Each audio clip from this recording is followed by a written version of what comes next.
Díomh a armagh-gaa agus fáilte go televíse ardmhaithe don Cullyhanna sin seir ardmhaithe idir na réanathe Crossmaglen agus níomh Cullyhanna. Good afternoon, ladies and gentlemen. It gives me great pleasure to welcome you all to the athletic grounds in Armagh for this historic fixture for the TMET Armagh Senior Championship final between perennial champions Crossmaglen Rangers, going for 4 in a row in Armagh and Ulster, and St Patrick's Cullyhanna, who are playing in their first ever senior championship final after 125 years of existence. I'm delighted to have alongside me in the commentary box Tony Fearn, but just before we take Tony's views on the match, we've been Armagh TV. We've been out and about on the highways and byways of South Armagh this week, and we have interviews coming from the Crossmaglen and Cullyhanna camps. So I think we'll first of all start with the county champions Crossmaglen Rangers, the premier club in Ireland, and we'll hear what their camp had to say before this TMET Armagh Senior Championship final.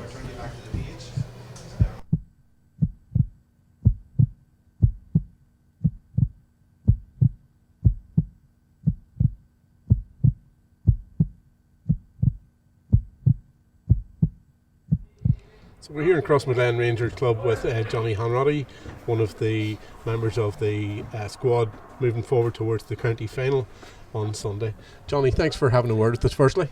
No bother at all, it's a pleasure. It's a great thing that's going on, so you have to keep it lit. Great stuff, thank you. And yourself and Crossmaglen heading towards a 41st title. Great tradition in this club. What's it like to be part of it? I suppose it's brilliant being part of it. Look at the teams down through the years and keeping their legacy going on.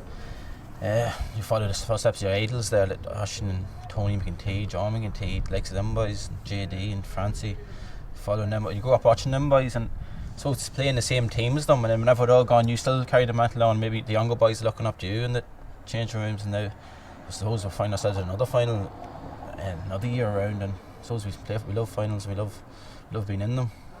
You love finals. Tell us a wee bit about that from your own perspective. I suppose myself growing up, all I wanted to do was probably part of maybe something they could.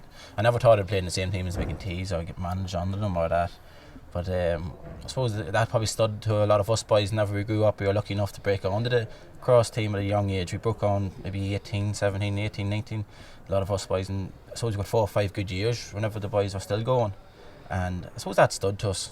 I've seen us down the lane, and now it's standing to us now whenever they're gone that we're pushing on and we're not howling back, we're not letting it all fall apart, and we're taking all these younger boys on us now, and they're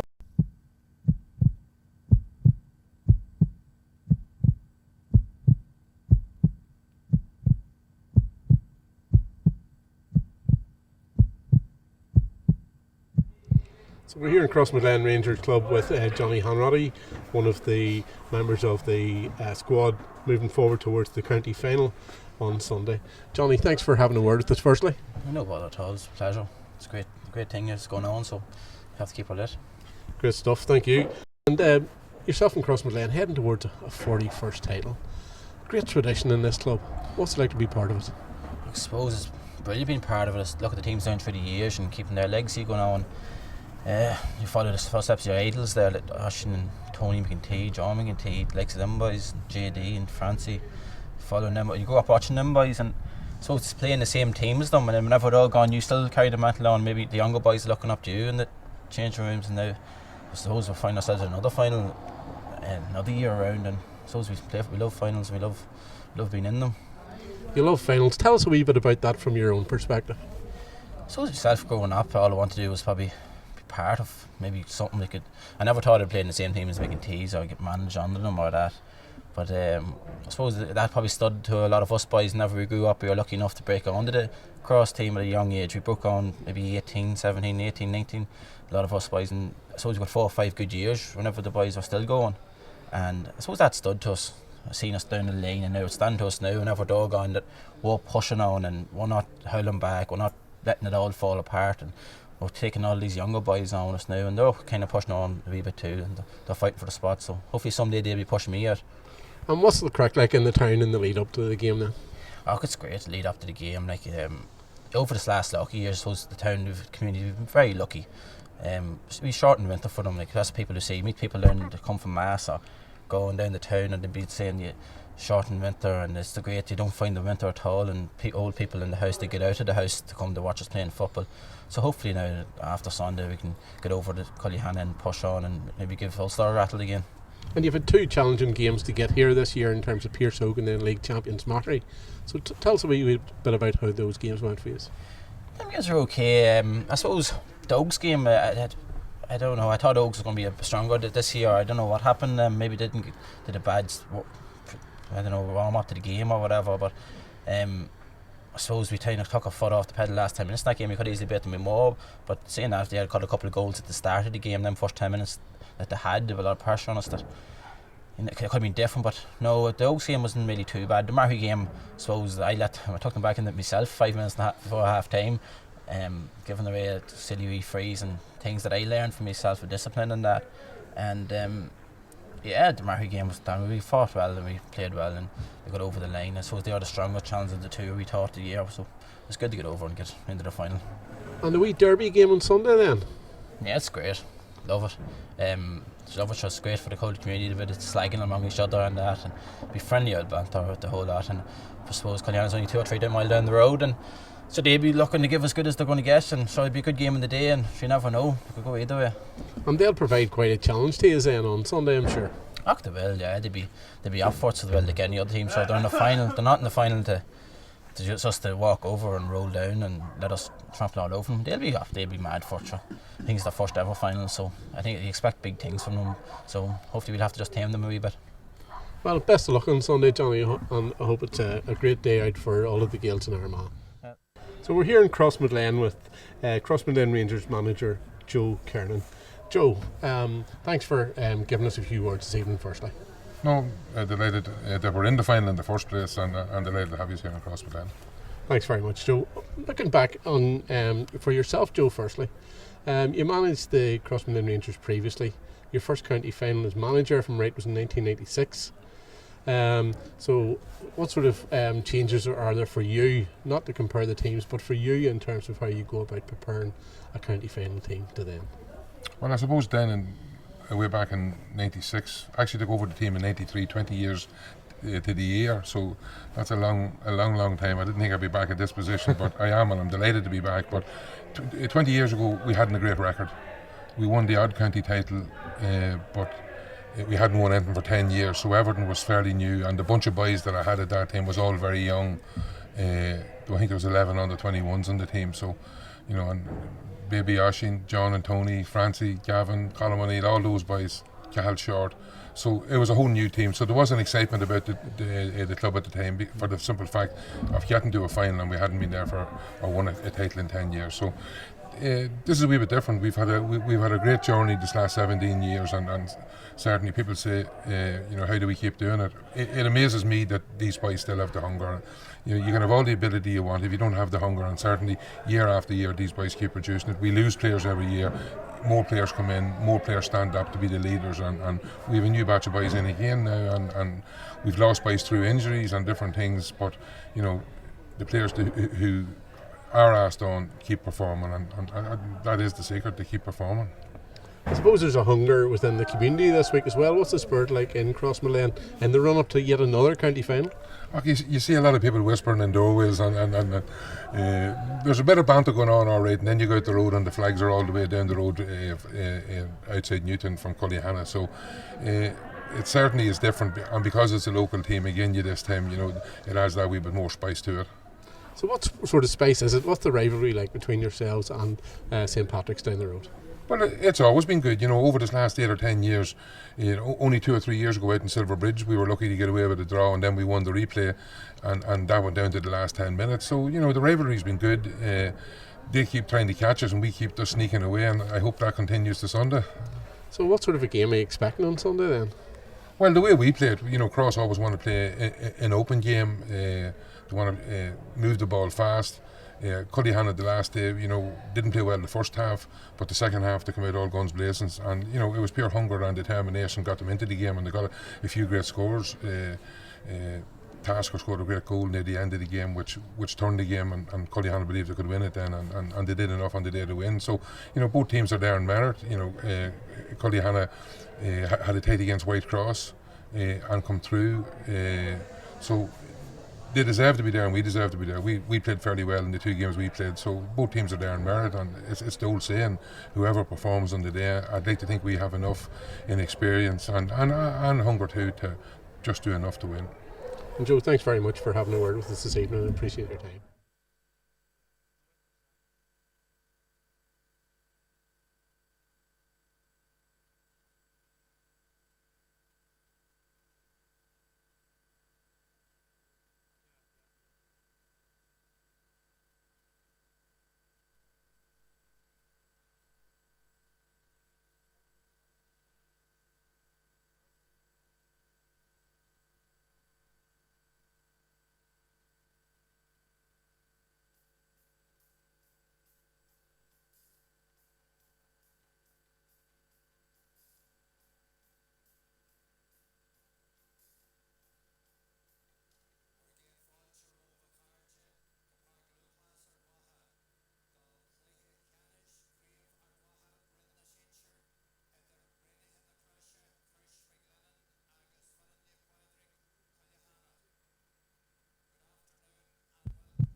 Cullyhanna team, number 18, Cullyhanna will play instead of number 7, Paddy McCreesh, and number 17, Tony Donnelly, will play instead of number 15, Aidan Nugent.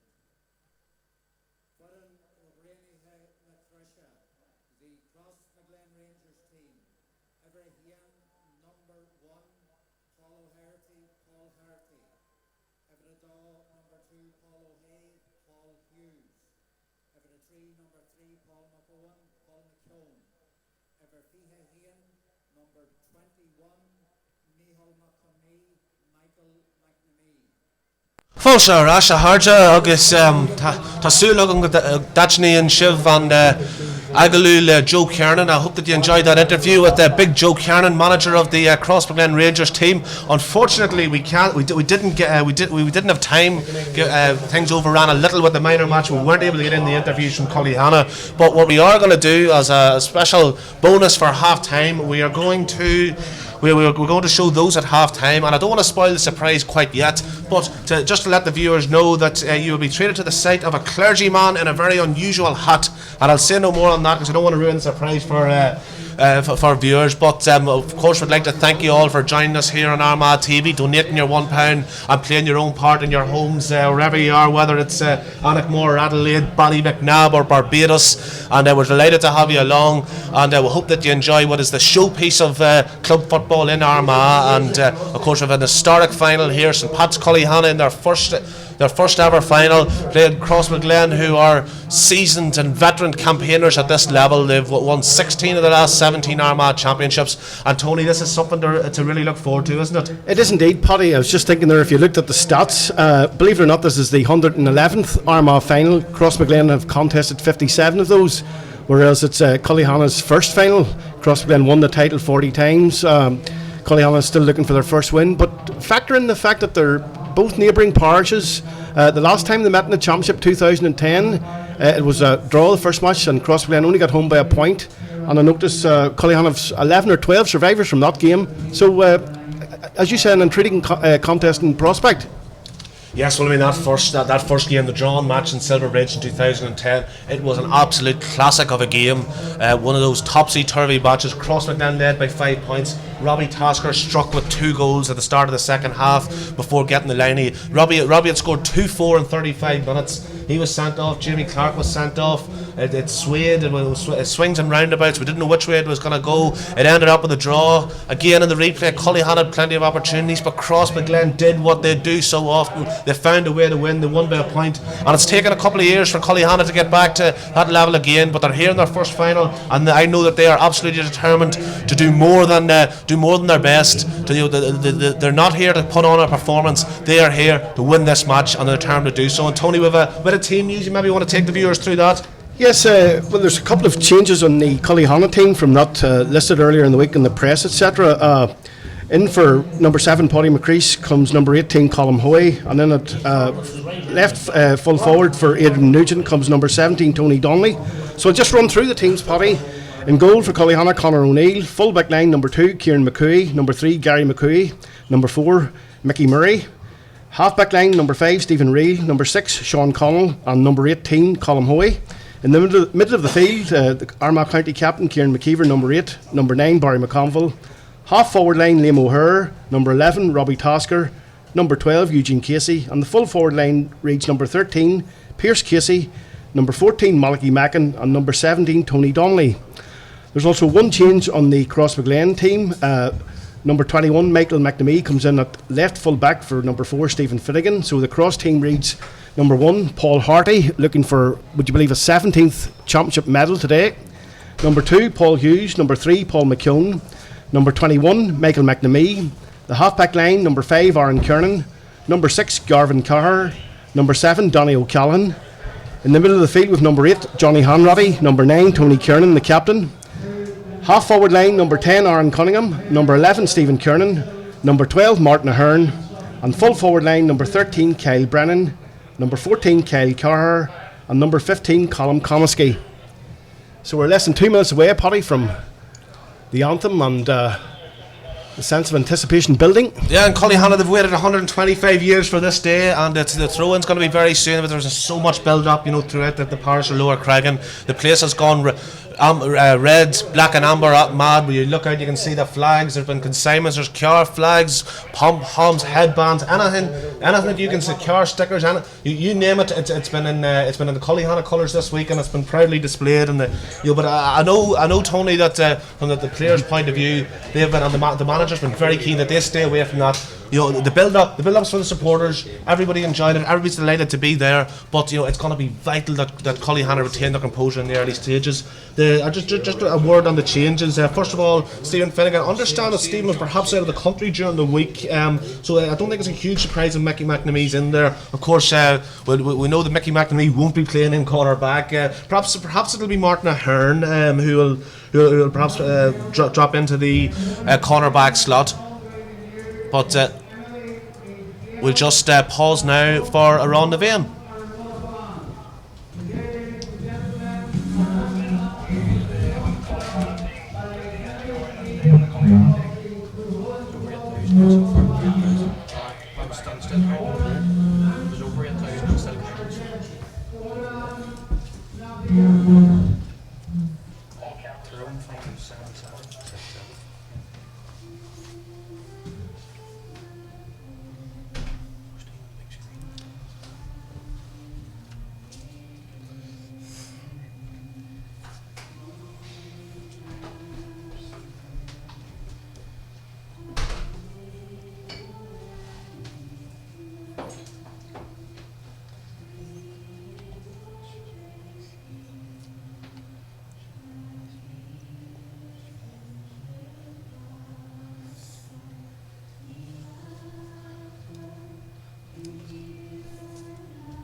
So there you are, the The pre-match build-up is almost over. The anthem's been sung. The players are lining out. The referee Jim Slevin is about to throw up the ball. Of course, he was a late replacement for the originally named referee Stephen McKinley, who unfortunately suffered an injury over the weekend. And we saw Stephen there on crutches in the crowd, and I'm sure he's very, very disappointed. And we wish him the best luck in his recovery. And here we are. We're not too far away, and all the build-up, all the pre-match anticipation, all the discussion, the debate. It's it's going to count for nothing as the referee's about to throw this ball in. And just in terms of the Cullyhanna team, Tony, interesting and perhaps unsurprising that they start this game with the team that finished against Ballymacnab. Yes, that was the team that came back from. I think they were 8 points down at one stage and 5 going into the last 8 minutes. So not surprisingly, those 15 have got a vote of confidence. There's a long ball played in the early stages, and that's out. And here Crossmaglen, they're looking to make an early impact. The ball's high and it's over the bar, and that after 14 seconds, that is exactly the start that Crossmaglen wanted. Yeah, Colin Comiskey there with the point. Cross aiming to start well and impose themselves on the game. Probably also aware of the fact that they've met 2 maiden finalists in recent years, Ballymacnab and Modden, who quite frankly haven't done themselves justice, but we're expecting a lot more from Cullyhanna, Paddy. Yeah, I mean it is striking. You know, Crossmaglen, they've won so many games in. We wouldn't even be able to find the numbers. I'm sure they've won so many games in the Armagh Championship over the last 20 years. But notable that they tend not to thump teams in finals, except of course the 2 teams who were in the first final, Madden and Ballymacnab 2 years ago. That ball's booted down towards Malachy-Mackin. Mackin's flicked it on, and it's now with Eugene Casey. Casey, I mean, came on to such good impact in the first match, and he's played it out to Mackin, and that's gone wide. Mackin's gone wide. Unlucky. And Cullyhanna will really be wanting to get an early point, Tony, to settle the nerves. Yeah, and I think the obvious tactic is the high ball into Malachy-Mackin from the early stages, Paddy. Yeah, so speaking to a couple of local pundits over the just before the match during the minor game, and one of the views that was expressed was that Malachy-Mackin is one of the key men, and that his height and physicality could well be used to good effect by Cullyhanna here. Yes, indeed, and of course, let's not forget Robbie Tasker, who I think has scored 114 to date in the championship. He's been the key man in terms of getting the scores. He has, and that ball's gone up there, and Pierce Casey looking for it, and Pierce Casey has it. Casey's played it forward, and he's been fouled. And that's going to be an opportunity for some pats in the early stages. Here's Kieran McKeever. Of course, Kieran was named in the initial Ireland panel, the 28, but absented himself from the match last night, where Ireland had a comfortable enough win over Australia. And Tony, it just shows the dedication that Kieran McKeever has towards his club, doesn't it? That he was willing to forgo playing for Ireland last night. Well, when the parish probably have waited 125 years for this, I don't think he could have shown his face, to be honest with you, if he hadn't. Well, Paul Harty's out there. He's out there, and he's won that ball. But it's with Tasker looking to turn. He's turned past one. He looks to try a one solo, wonderful dummy. He's played it out to Tony Donnelly. Tony Donnelly's had an effort, and that's over the bar. Yes. And you can write in the annals of Cullyhanna history, you can etch the name of Tony Donnelly, because he is the first man from St Patrick's ever to score a point in a senior championship final. And it's 1 point to Crossmaglen, 1 point to St Patrick's, and that was a vital score, wasn't it, for Cullyhanna there? And we don't get a chance to draw a breath. Another very, very intelligent kick out from Paul Harty. That was a feature. Mickey McNally picked it up, a feature of the game against Pearsall. But Kieran McKeever with an inspirational block there, Tony, in the early stages. Yes, and the response from the equalising point is exactly what Cullyhanna needed, just to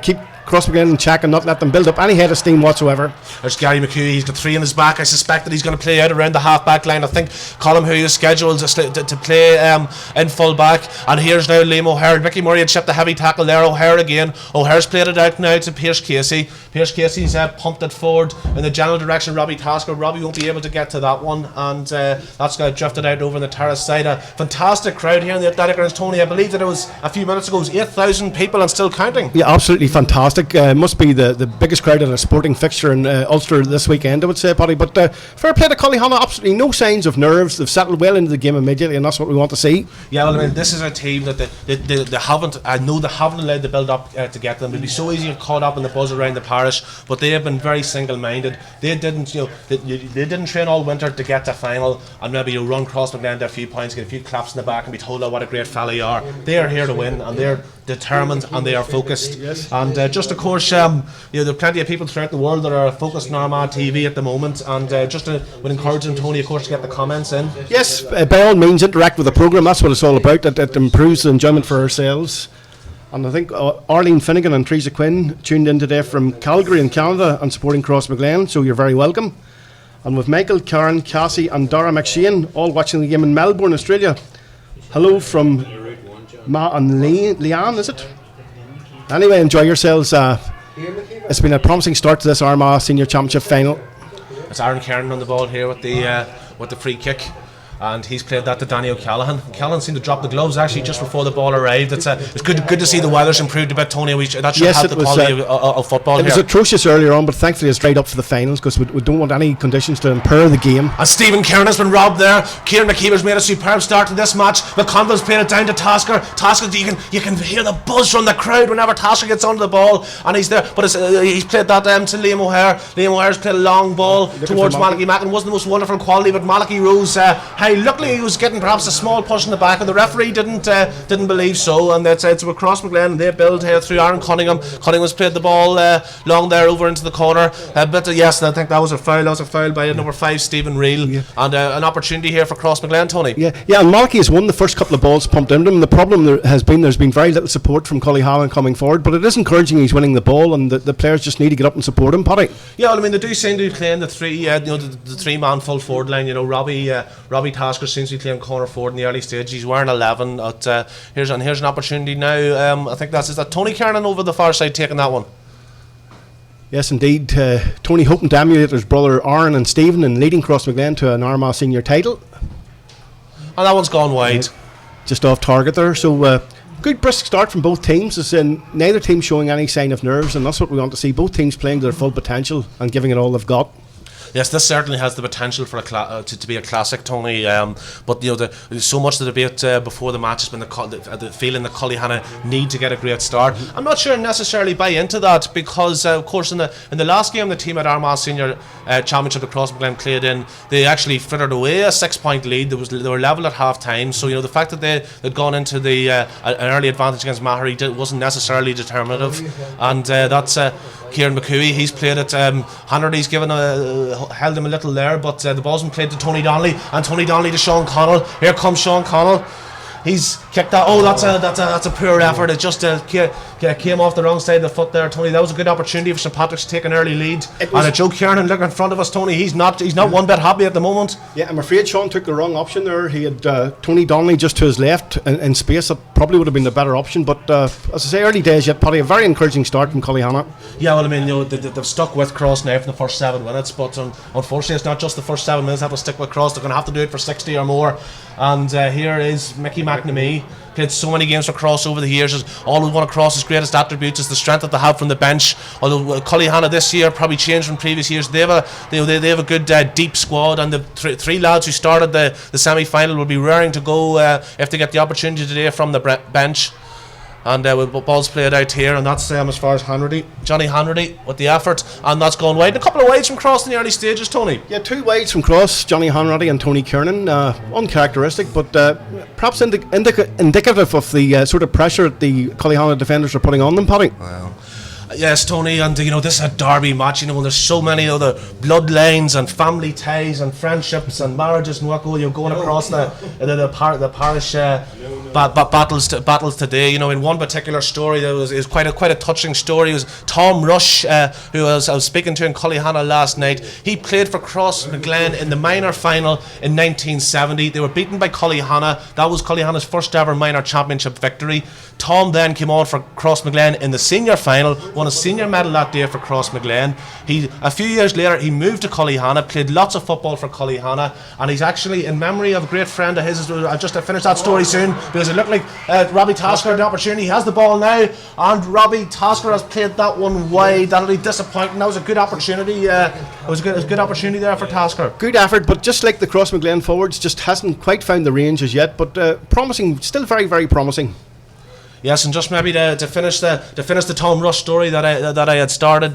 Tom one of Tom's great friends on the Cullyhanna teams over the decades was a man by the name of Tom Rooney. Tom Rooney sadly passed on a few years ago, and as he was being laid to rest, they had a Cullyhanna jersey on his coffin. Tom Rush took that jersey off his coffin, the number 5 Cullyhanna jersey, and he's wearing it today at the match supporting Cullyhanna. So just go to show how the GAA is the lifeblood of so many people in our community, Tony. Of course, there's no other greater community bond than the GAA. And that was a very, very strong tackle there. Very strong tackle. I think that was from Callum Comiskey on Stephen Reel. And Reel's down injured. Stephen Reel, he's actually just back. He's not long back in the country. He was, would you believe it, in Carlisle yesterday selling a limousine bull. But he's now on to more important matters here in the TMET Armagh Senior Championship final.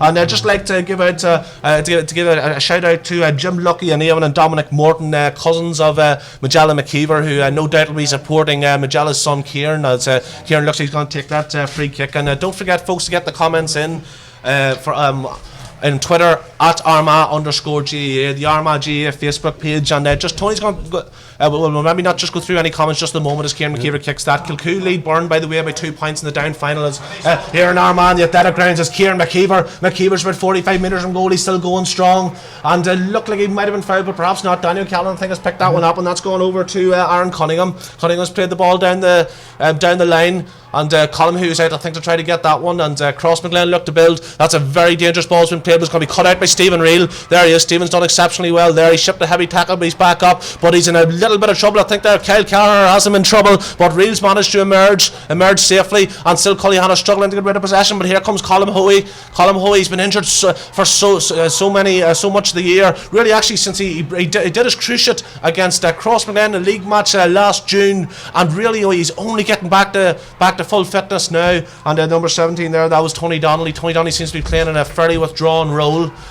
And the ball's over on the terrace side. No, tough tackling here, Tony. Yeah, and Cullyhanna having great difficulty moving the ball forward, but there's aiming for Robbie Tasker. Well, they moved it forward now, but the referee decided that Robbie Tasker pushed in the back. Yeah, I didn't see any foul there. No, I don't know. I really don't know about that one at all, Tony. But never mind. The referee's not going to change his mind at this stage, and that, I think, is Tony Kernan. Tony Kernan's pumped it in, and here's an opportunity now for Kyle Carraher, and Kyle has had an effort, and that has gone over the bar, and that is the second point for Crossmaglen after 11 minutes. So relatively low scoring, and I wouldn't say timid, but perhaps not as passionate a building as we are, a beginning as we might have expected. But it's Crossmaglen 2 points, it's St Patrick's Cullyhanna 1.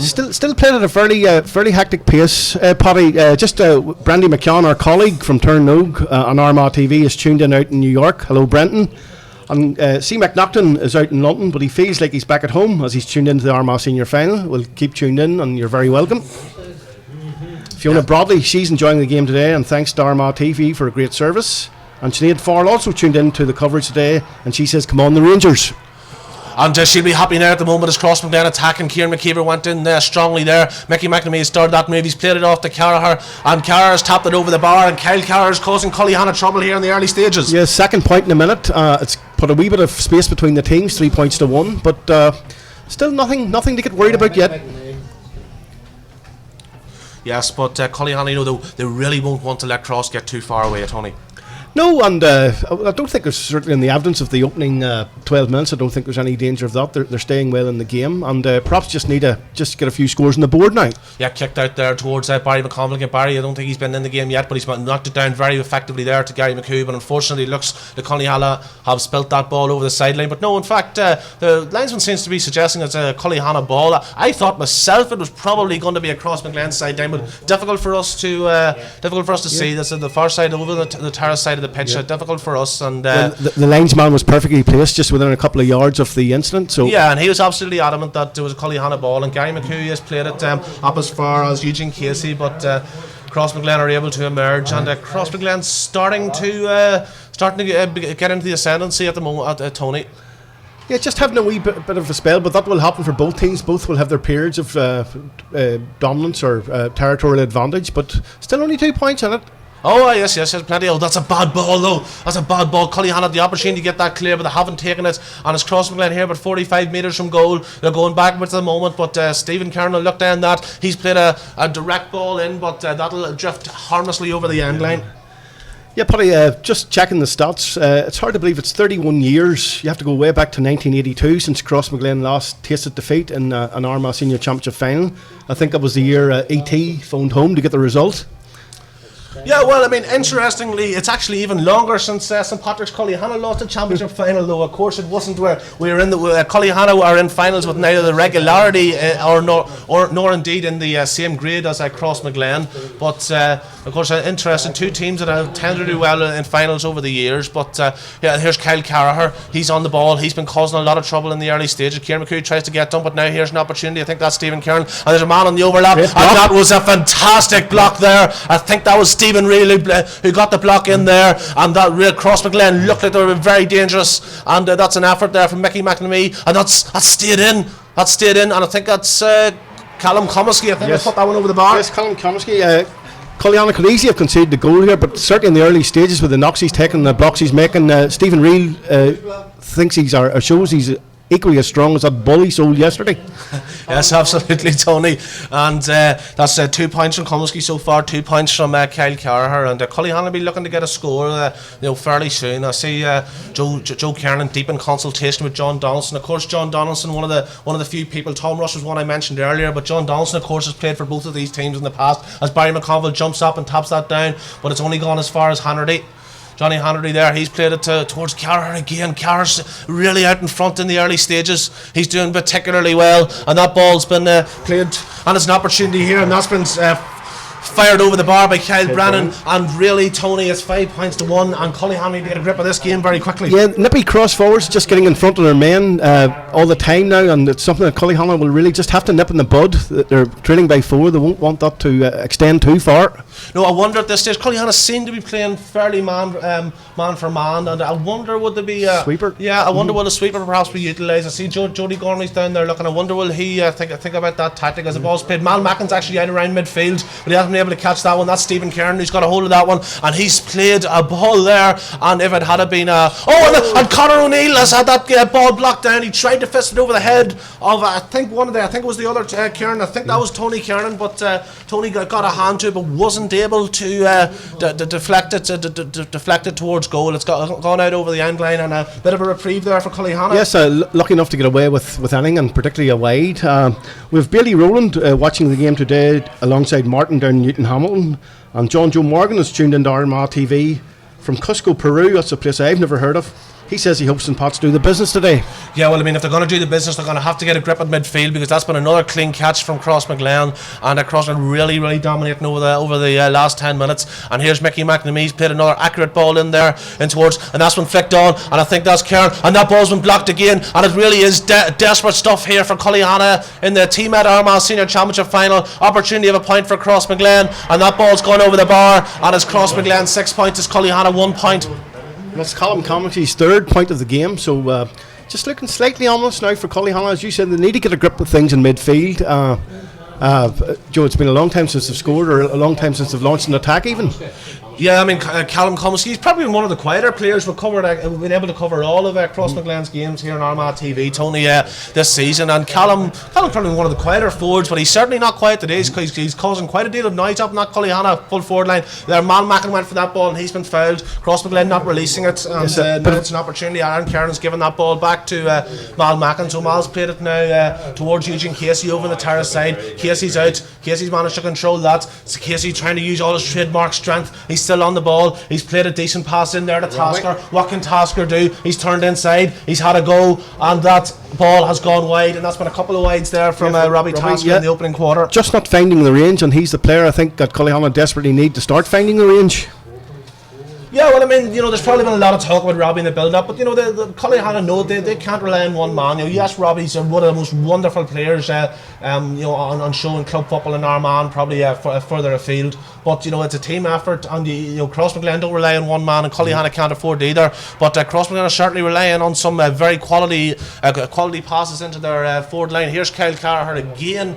And I think there's been a switch on Kyle Carraher. I think that's now Mickey McNamee seems to be picking him up there. It was previously the other corner back, and that's been played over to Tony Kernan, and Tony's going to drop that into Conor O'Neill's hands. Conor O'Neill's able to get that away to Kieran McCooey. Here comes Kieran McCooey. He has a bit of space. He's able to go forward. He has support there in the form of Pierce Casey. Pierce Casey's played it towards Tony Donnelly, and Tony Donnelly hasn't been able to hold on to that. And Crossmaglen, they really are, they're outplaying Cullyhanna at this stage, Tony, as the ball goes back in there towards Kyle Brennan, and Kyle has a great block, but there's so much there's so much last ditch stuff from Cullyhanna here, and the referees decided that, I think that was Callum Commons, he decided that Callum took too long about that, and it's going to be a Cullyhanna free kick, and that ball's played towards Malachy-Mackin. What can Malachy do? There was a 2-page spread interview with him in the Gaelic Life this week. You could really grasp from that interview how much he was looking forward to this, and that ball's been played by Kieran McKeever. Using Casey hasn't been able to get a hold of it. Looks like it'll be a Cullyhanna ball. Yes, Kieran McKeever allows that to go over the sideline.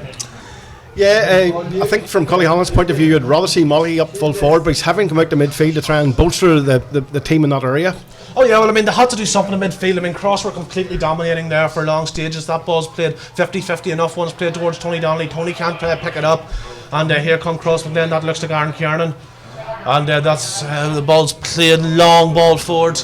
And that looks like it's Comiskey again. It's Comiskey's been a danger man in the early stages. He's played it to Carragher, and Carragher has fisted that one over the bar. So the two full forwards who have been the inside forwards have been combining with such class. Callum Comiskey and Kyle Carragher do it again. And it's now with 20 minutes played in the TMET Armagh Senior Championship final. It's Crossmaglen Rangers 7 points. It's St Patrick's Cullyhanna 1 point. And you really would fear at this stage, Tony, that the occasion seems to have gotten to Cullyhanna a little. They haven't settled at all. And Crossmaglen have started ferociously well. Yes, and it's the Crossmaglen full forward line, Paddy, who've been responsible for all 7 points. They're really buzzing, particularly Kyle Carr, and I think that's the area where Cullyhanna desperately needed to get a grip on things. Yeah, and that looked like it was a clean catch there from Crossmaglen, but it was very clear that just as the ball flew over Malachy-Mackin's head, that he was pushed in the back, and correct decision there from the referee, and that's Kieran McKeever's played that one. He's transferred pass with Sean Conlon and played it forward, and again it's Crossmaglen are just out in front. There's no they're out in front so often. Nice little pass from Robbie Tasker to Sean Connell. Connell plays a high ball up. I think that's towards Eugene Casey. What can Casey do? He tries to tap it down, but unsuccessfully so. Not to Cullyhanna man. That's Aaron Cunningham playing fairly deep. And Gary McCooey comes out and wins that ball. And now it's a Barry McConville. Gary McCooey, Cullyhanna trailed by 6 points. They trailed by 8 against Ballymacnab, but the quality of opposition has increased. And here is Tony Donnelly. Tony Donnelly finds Malachy-Mackin. What can Mackin do? 2 men go to tackle him, and they foul him. And here's not a much needed opportunity. And really, Tony would suggest with 21 minutes played that St Patrick's Cullyhanna absolutely need to get this ball over the bar. They do indeed, Paddy, but let's not forget that Mahry trailed Crossmaglen by 6 points in the first half in the semi-final and managed to pull it back. But as you say, this is probably the most crucial kick of the game so far as Cullyhanna are concerned. They really need to register on the scoreboard. Yes, and it's Robbie Tasker, no better man than Robbie Tasker. You would think to be taking this. I mean, it's a fairly routine for a man of Tasker's ability. I would have thought fairly routine kick. He's about 30 metres from goal as he steps up to what is going to be a vital effort, and he has been able to successfully dissect the uprights there. And after 22 minutes, it's Crossmaglen Rangers 7 points, Cullyhanna 2 points. And Tony, we're getting plenty of comments. The Twitter's inundated. Yes, indeed. Yes, Niamh Waters has tuned into Armagh TV, and she says a big hello to Una and up the Rangers. She'll be a happy woman at the moment. Connell contacted us on Twitter to tell us he's watching the county final on Armagh TV from Newcastle upon Tyne in England. And John Quinn from Cullyhanna says he hopes today's match is as good as the 2010 match. Not and quite at the moment. And here's now an opportunity for Crossmaglen, and that Aaron Cunningham. No, it's a free kick. It's a free kick out. Aaron Cunningham looked like he had a real opportunity there, but he took too long over it, and the referee had given a free kick. And so led off there for Cullyhanna, and that'll be taken by Liam O'Hare, dropping very deep. He's played it over here to Gary McCooey. Gary McCooey up along the terrace side of the pitch. McCooey looking for options, hums inside there, finds Barry McConville. Barry lays it off, and that's back with Liam O'Hare. Liam O'Hare's played a long ball towards Tasker. Tasker maybe has a little bit of space, hasn't been able to get that ball into the hands. And Crossmaglen emerge, and they will have a free kick about midway. In the midfield over on the terrace side, and Crossmaglen moving forward. And Tony, you really don't, commentating on Crossmaglen, you don't get a chance to draw your breath because they move the ball so quickly. Quick move the ball, accurate moving, find their passing or find their men all the time. And that wasn't too far away either. No, it wasn't, and they've kicked a few wides, Tony. And really, from a Cullyhanna point of view, you would fear for them if Cullyhanna or if Crossmaglen had been a little more accurate. They trail by 5 points at the moment, but then again, they trail by 5 points with 8.5 minutes to go in that historic match against Ballymacnab in the TMET Armagh Senior Championship semi-final. So hope certainly not gone. If they could get a point or two before half time, they'd be happy enough. I'd say these next 5 or 6 minutes, and Barry McConville came out and punches that, but he's only able to punch it over the sideline, and that's yes, a Crossmaglen ball. And with Jolene Quinn here is looking a shout out for Jolene, Fergal, Sheila and Hippo, who are tuned into the game. That's our first animal tweet of the day. And Garrett McCann tuned into the game up in Belfast, and he says up the Pats. That's good to hear from Garrett, of course, and the ball's been played over there, and opportunity Liam O'Hare tackling strongly, and that's a free kick. Didn't seem to be an awful lot in that, Tony. No, referee on top of things, not really letting too much leeway for either side, has to be said. But crucially, it's another chance for Crossmaglen to extend their lead. Yes, and you really think, Tony, that Cullyhanna need to be within 4 or 5 points at half time. They're 5 down at the moment. They can't allow this lead to get much longer. Yeah, I think obviously Crossmaglen have learnt the lesson from Ballymacnab. Taking nothing for granted, they're keeping the scoreboard ticking over and knowing probably that every point is crucial, because as we've seen both against White Cross and Ballymacnab, Cullyhanna's capacity to retrieve deficits and come out at the right side. Tony Kernan now with the free kick about 30 metres from goal, and he has expertly put that over the bar, and so that's Crossmaglen very much in control. It's Crossmaglen 8 points, it's the Cullyhanna 2 points, and Jody Gormley looks fairly exasperated there. He takes a consultation from one of his backroom team, Seamus McCardle. Paul Mackin also over giving a bit of advice, and you suspect, Tony, that he wasn't slow with his changes against Ballymacnab in the first half, and he suspected he probably needs to do something fairly quickly. Yes, 6 points is a significant lead for Crossmaglen at this stage, and certainly you won't want to see that increased any further. That was a great kick out from Conor O'Neill, found Kieran McKeever brilliantly, and here's now an opportunity, and here's Mal Mackin, a chance to stretch his legs. Mackin can't go past one. Great tackling from Crossmaglen, but they tackled illegally there, and Malachi's won the free, and this is an opportunity for Cullyhanna. They really need to take every chance that they get. Looks like Eugene Casey might have a pop at this. Yeah, good work there by Mackin, did well to win the free. And we have Peter Doherty watching the coverage up in Port Stewart, and he says, come on Cullyhanna. I think this is going to be Casey with the free, and really Cullyhanna, they haven't really settled. I mean, I wouldn't necessarily say the occasion got to them. I just think the Crossmaglen in the early stages here have produced a whirlwind of a performance, and they're in danger of blowing Cullyhanna away, but we'll see what Casey can do. Casey with the effort, and disappointingly from a Cullyhanna perspective, that one's gone wide, and they needed that one, Tony. Yeah, it's really just between the 10th and 20th minute with a bit of a Crossmaglen whirlwind, which has produced a 6 point lead, Putty, but still a lot of football to be played yet. Very much so, as Paul Hanratty kicks that ball out towards Johnny Hanratty. Pierce Casey competed very strongly with him there, but wasn't able to rob him of possession. That ball's been played up, and great tackle there from Gary McCooey, and can Sean Connell emerge with the ball, and Sean's under a bit of pressure, but he has support from Gary. He's played that over. Gary's going to have to go some to get that, but he's got it effectively enough, and Stephen Reeves played it over now to Kieran McKeever. Kieran McKeever, the Armagh captain, he's gone past one. He knows, he's had some success with Armagh over his time. He's played that ball up to Malachi Mackin. Malachi Mackin looking to turn. Was Mackin fouled there? He was. And Mackin was fouled a couple of minutes ago. He's been fouled again here. And really, this is an even more scoreable opportunity, Tony, and crucial for St Patrick's. Yeah. And the referee's going over to have a word with one of the defenders. And it's quite obvious the high ball into Malachi Mackin is posing problems for Crossmaglen. It's just the prospect now is, or the problem now for Cullyhanna is to capitalise on that. Yes, well, Robbie's got the opportunity. I thought this Robbie will be able to tap this one over, fairly easily, and bring his side back within 5 points with about 2 minutes of normal time left. And as I say, the drawn match in 2010, there were 5 points between the sides at half time in that game. I must admit, however, the Cullyhanna were producing a much better performance that day. But it's 3 points in St Patrick's Cullyhanna. There'll be 1 minute of additional time played at the end of this half, and a half that will certainly have pleased former Armagh manager Joe Kernan. And of course, after the game, I'm sure he'll be catching up. There's a bit of a reunion for the 2002 Armagh team, Tony, and I'm sure Big Joe will be delighted to catch up with those. But he'll want the Jerry Fagan cup in his grasp before he worries about his former Armagh charges. Pierce Casey shipped a heavy tackle there, but he sent one back in the direction of Danny O'Callaghan there, and Nicky McNamee and Barry McConville getting to know each other, and Tony Donnelly sensibly coming in and calming the thing down. And just tensions starting to flare a little there. And Daniel Callan, I don't think there's too much wrong with Danny, but there'll be opportunity there. And Stephen Reel is going to be spoken to here. And yes, that's a yellow card for Stephen Reel. So not what you want to see happening.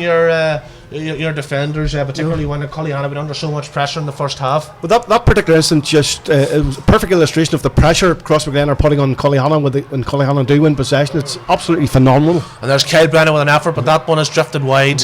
And I see a few defiant Cullyhanna flags flying in front of us, and unfortunately the Cullyhanna haven't been able to play show their best football by any stretch of the imagination, Tony, in the first half. But no, but they're still hanging in. It's only 5 points. It's not an insurmountable lead. Yeah, minute and a half left in the first half, and you have more messages coming in from the internet. Yes, indeed. With Leanne Reel says congratulations to Silverbridge Miners all the way from Essex, and she says hello to Kevin and Janet, who are also tuned in.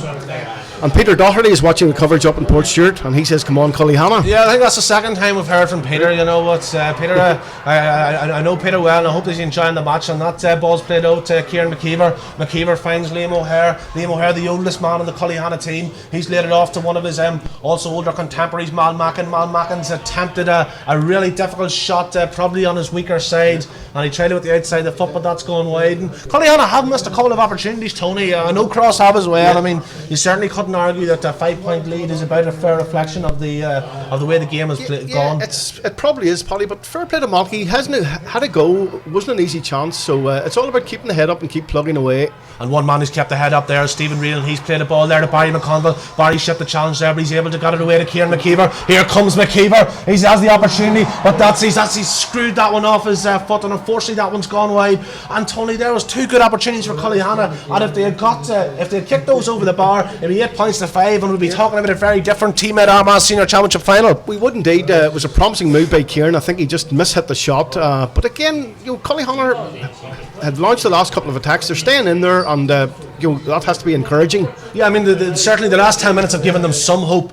At one stage, it looked like Crossmaglen were completely dominating this match, but the referee Jim Slevin has blown the half-time whistle, and Jody Gormley is going to have to raise the troops over half-time, because St Patrick's trail here by 3 points to Crossmaglen Rangers 8 points. They were 5 points down against Crossmaglen in 2010, the drawn match. They were 7 points down against Ballymacnab at half-time, so they were well behind at stages in the second half against the White Cross, but of course they're in different territory here against the perennial Armagh champions. But as Cullyhanna they'll go at half time to get a rousing reception from their supporters. They've been, Cullyhanna have waited 125 years for this day, Tony, and I'm sure in the second half they won't be going out tamely. No, I would expect a massive effort, and really they were well in the game up to about the 10th minute, where Crossmaglen had a bit of a purple patch, but as you said, they came back quite strongly there, launched a couple of attacks later on which might have produced points, and if they had been taken, that would reduce the deficit to maybe 2 or 3.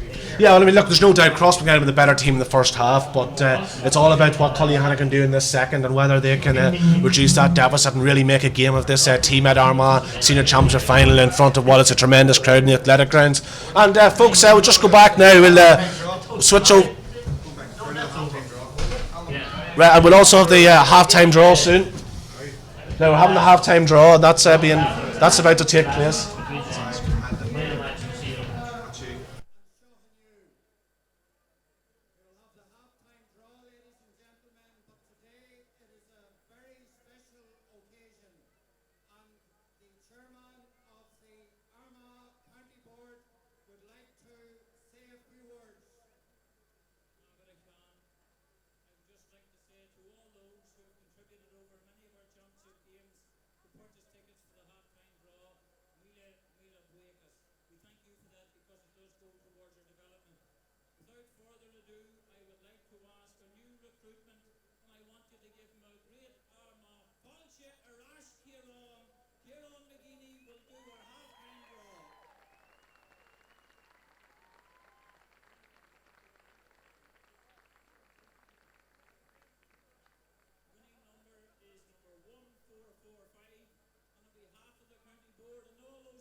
Skull, agus iad a chur taispintas Pella Shul Fanagonye.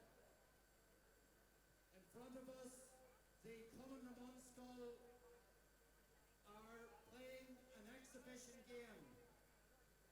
These young players are coached and developed by Dennis Hollywood, Games Coaching Development Officer in Armagh, and Gary Farrell, Chairman of Common Ramon Skull Ardwaha. We would like to pay tribute to all of the teachers in the primary schools, as well as Dennis, for the great work that he does in coaching and development, and Gary Farrell, Chairman of Common Ramon Skull Ardwaha. And also we would like to pay tribute to the parents who have brought the children here today and have made many sacrifices in getting them to training and developing their interest in Gaelic games. Goramila mai agafalei. We just have Kieran McGeeney here he's going to give us maybe his first half analysis and answer a few other questions about his new appointment with the Armagh setup. Kieran, what do you make of that first half? Yeah, it's a good game as usual. Cross are very dominant, very slick, but I suppose Cullyhanna be kicking themselves for a few of the chances they've missed. Yeah, they've missed a few scoreable frees there, and probably a few handy enough chances in that first half, and it could have been a whole lot different if they had to put them balls over the bar. Yeah, but I suppose everything looks handy from the sideline. It's a wee bit different when you're on the pitch. And in fairness, Cross are going to be putting the pressure on as well as Cullyhanna missing them. But it's a good hard game of football, and it's good to see the boys going at it. Yeah, just on that, Cross are putting an awful lot of pressure on the man on the ball. You can see it from their number 15 right back. Especially was maybe one period of play there in the first half that it took Cullyhanna maybe a minute or two to get out of the back line. Yeah, but Cross have always been like that. That's why they've 16, 17 championships under the belt. They're always willing to work hard, and I suppose it's a good template to set for any team. Once you're willing to work hard and you've got the footballers, you're always going to be close to success. Yeah, well, that's the thing. And just on your own appointment, Kieran, I'd say you're running your eye over a few players out there today, are you? Yeah, to look at more than a few, it's been gone for a while, and I suppose this year is just a small part for me. I'm in here to try and support Paul as best I can. Just looking forward to get back doing things with Armagh and hopefully get a few hours to do a few other things this year as well. Yeah, well, just I know from the vibe in the county at the minute, there's a whole lot of people optimistic this year and very glad to have you back. And it's from my own point of view as well, it's brilliant to have you. Yeah, well, I suppose like everything else, I'm hoping I'm as popular today. This time 12 months, we'll see how we get on. But I think things have been sort of going in the right direction. There's a lot of young fellas in there. Paul's been doing a good job with Peter and Martin, and it's just a matter of sort of trying, I suppose, move things on and see how far everybody can get. And it's probably going to be a tough year ahead, and as you say, if you're as popular at the end of the year as you are now, you'll be doing well. Yeah, I suppose that'll be the proof in the pudding. Yeah. Thanks very much, Kieran. No problem.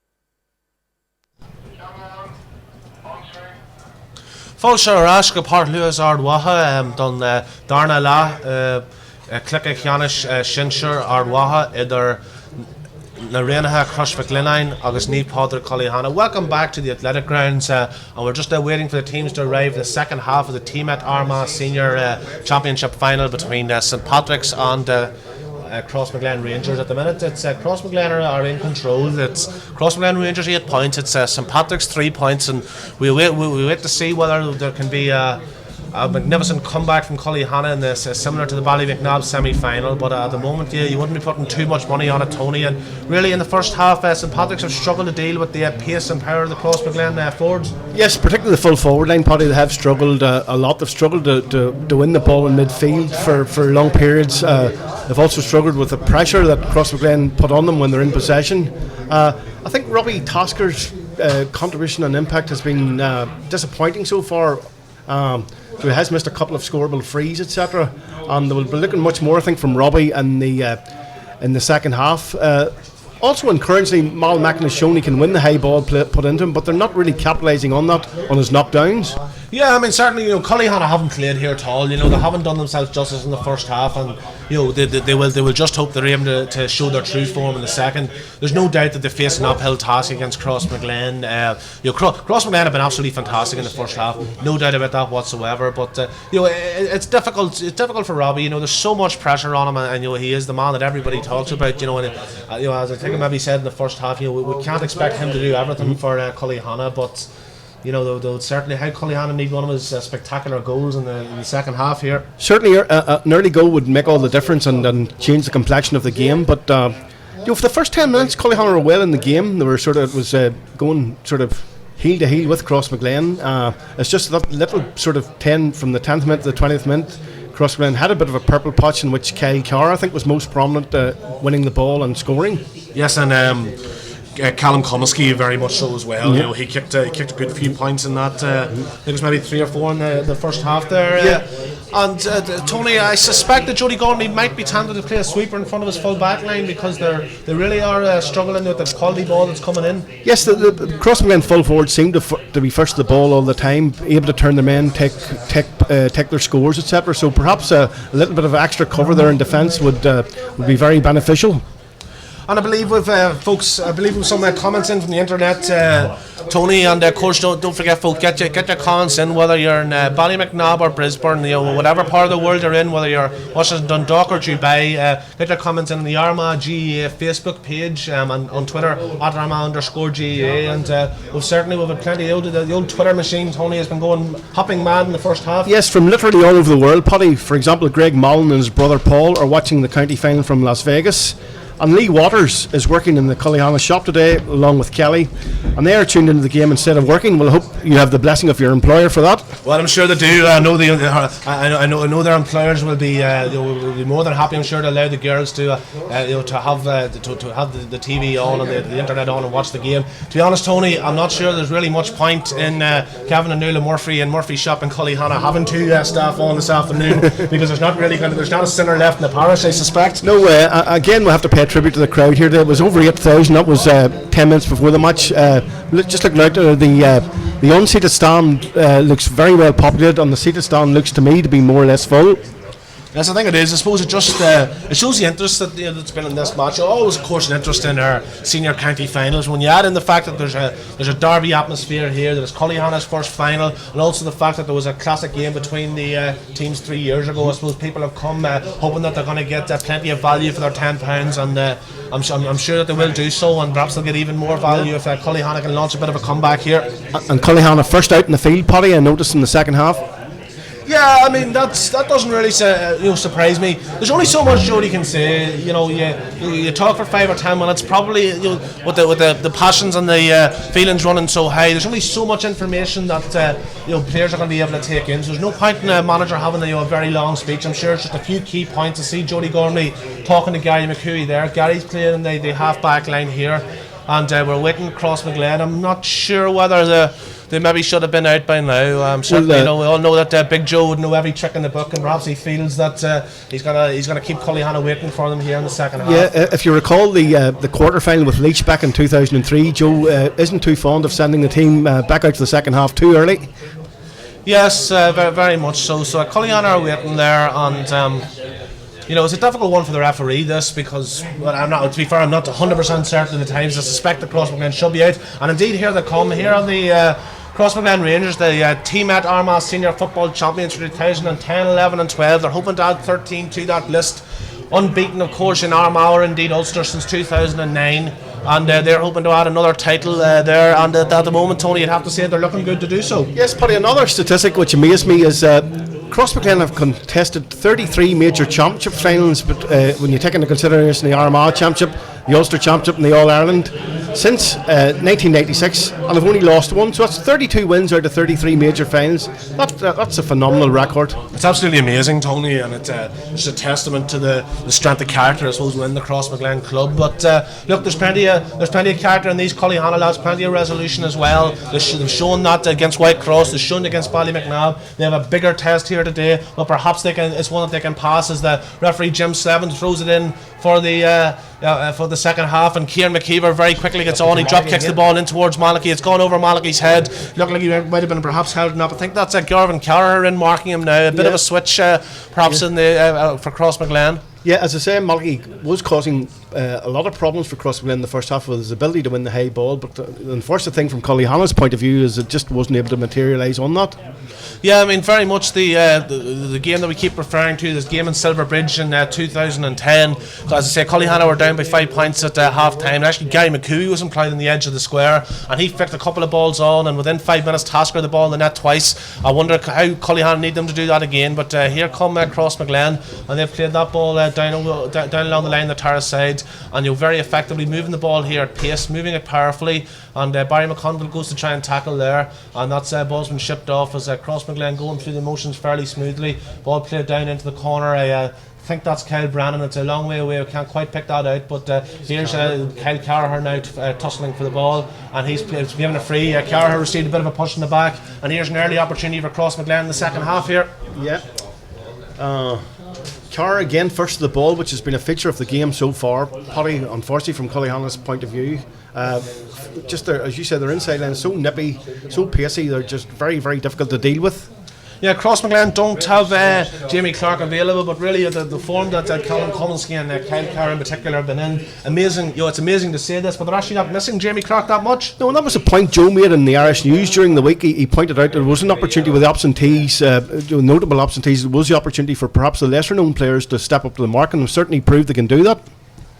And Clint Christensen is watching in Chicago. He says up the Rangers, and well done to Armagh TV in the broadcast. He says hello to all the McShanes.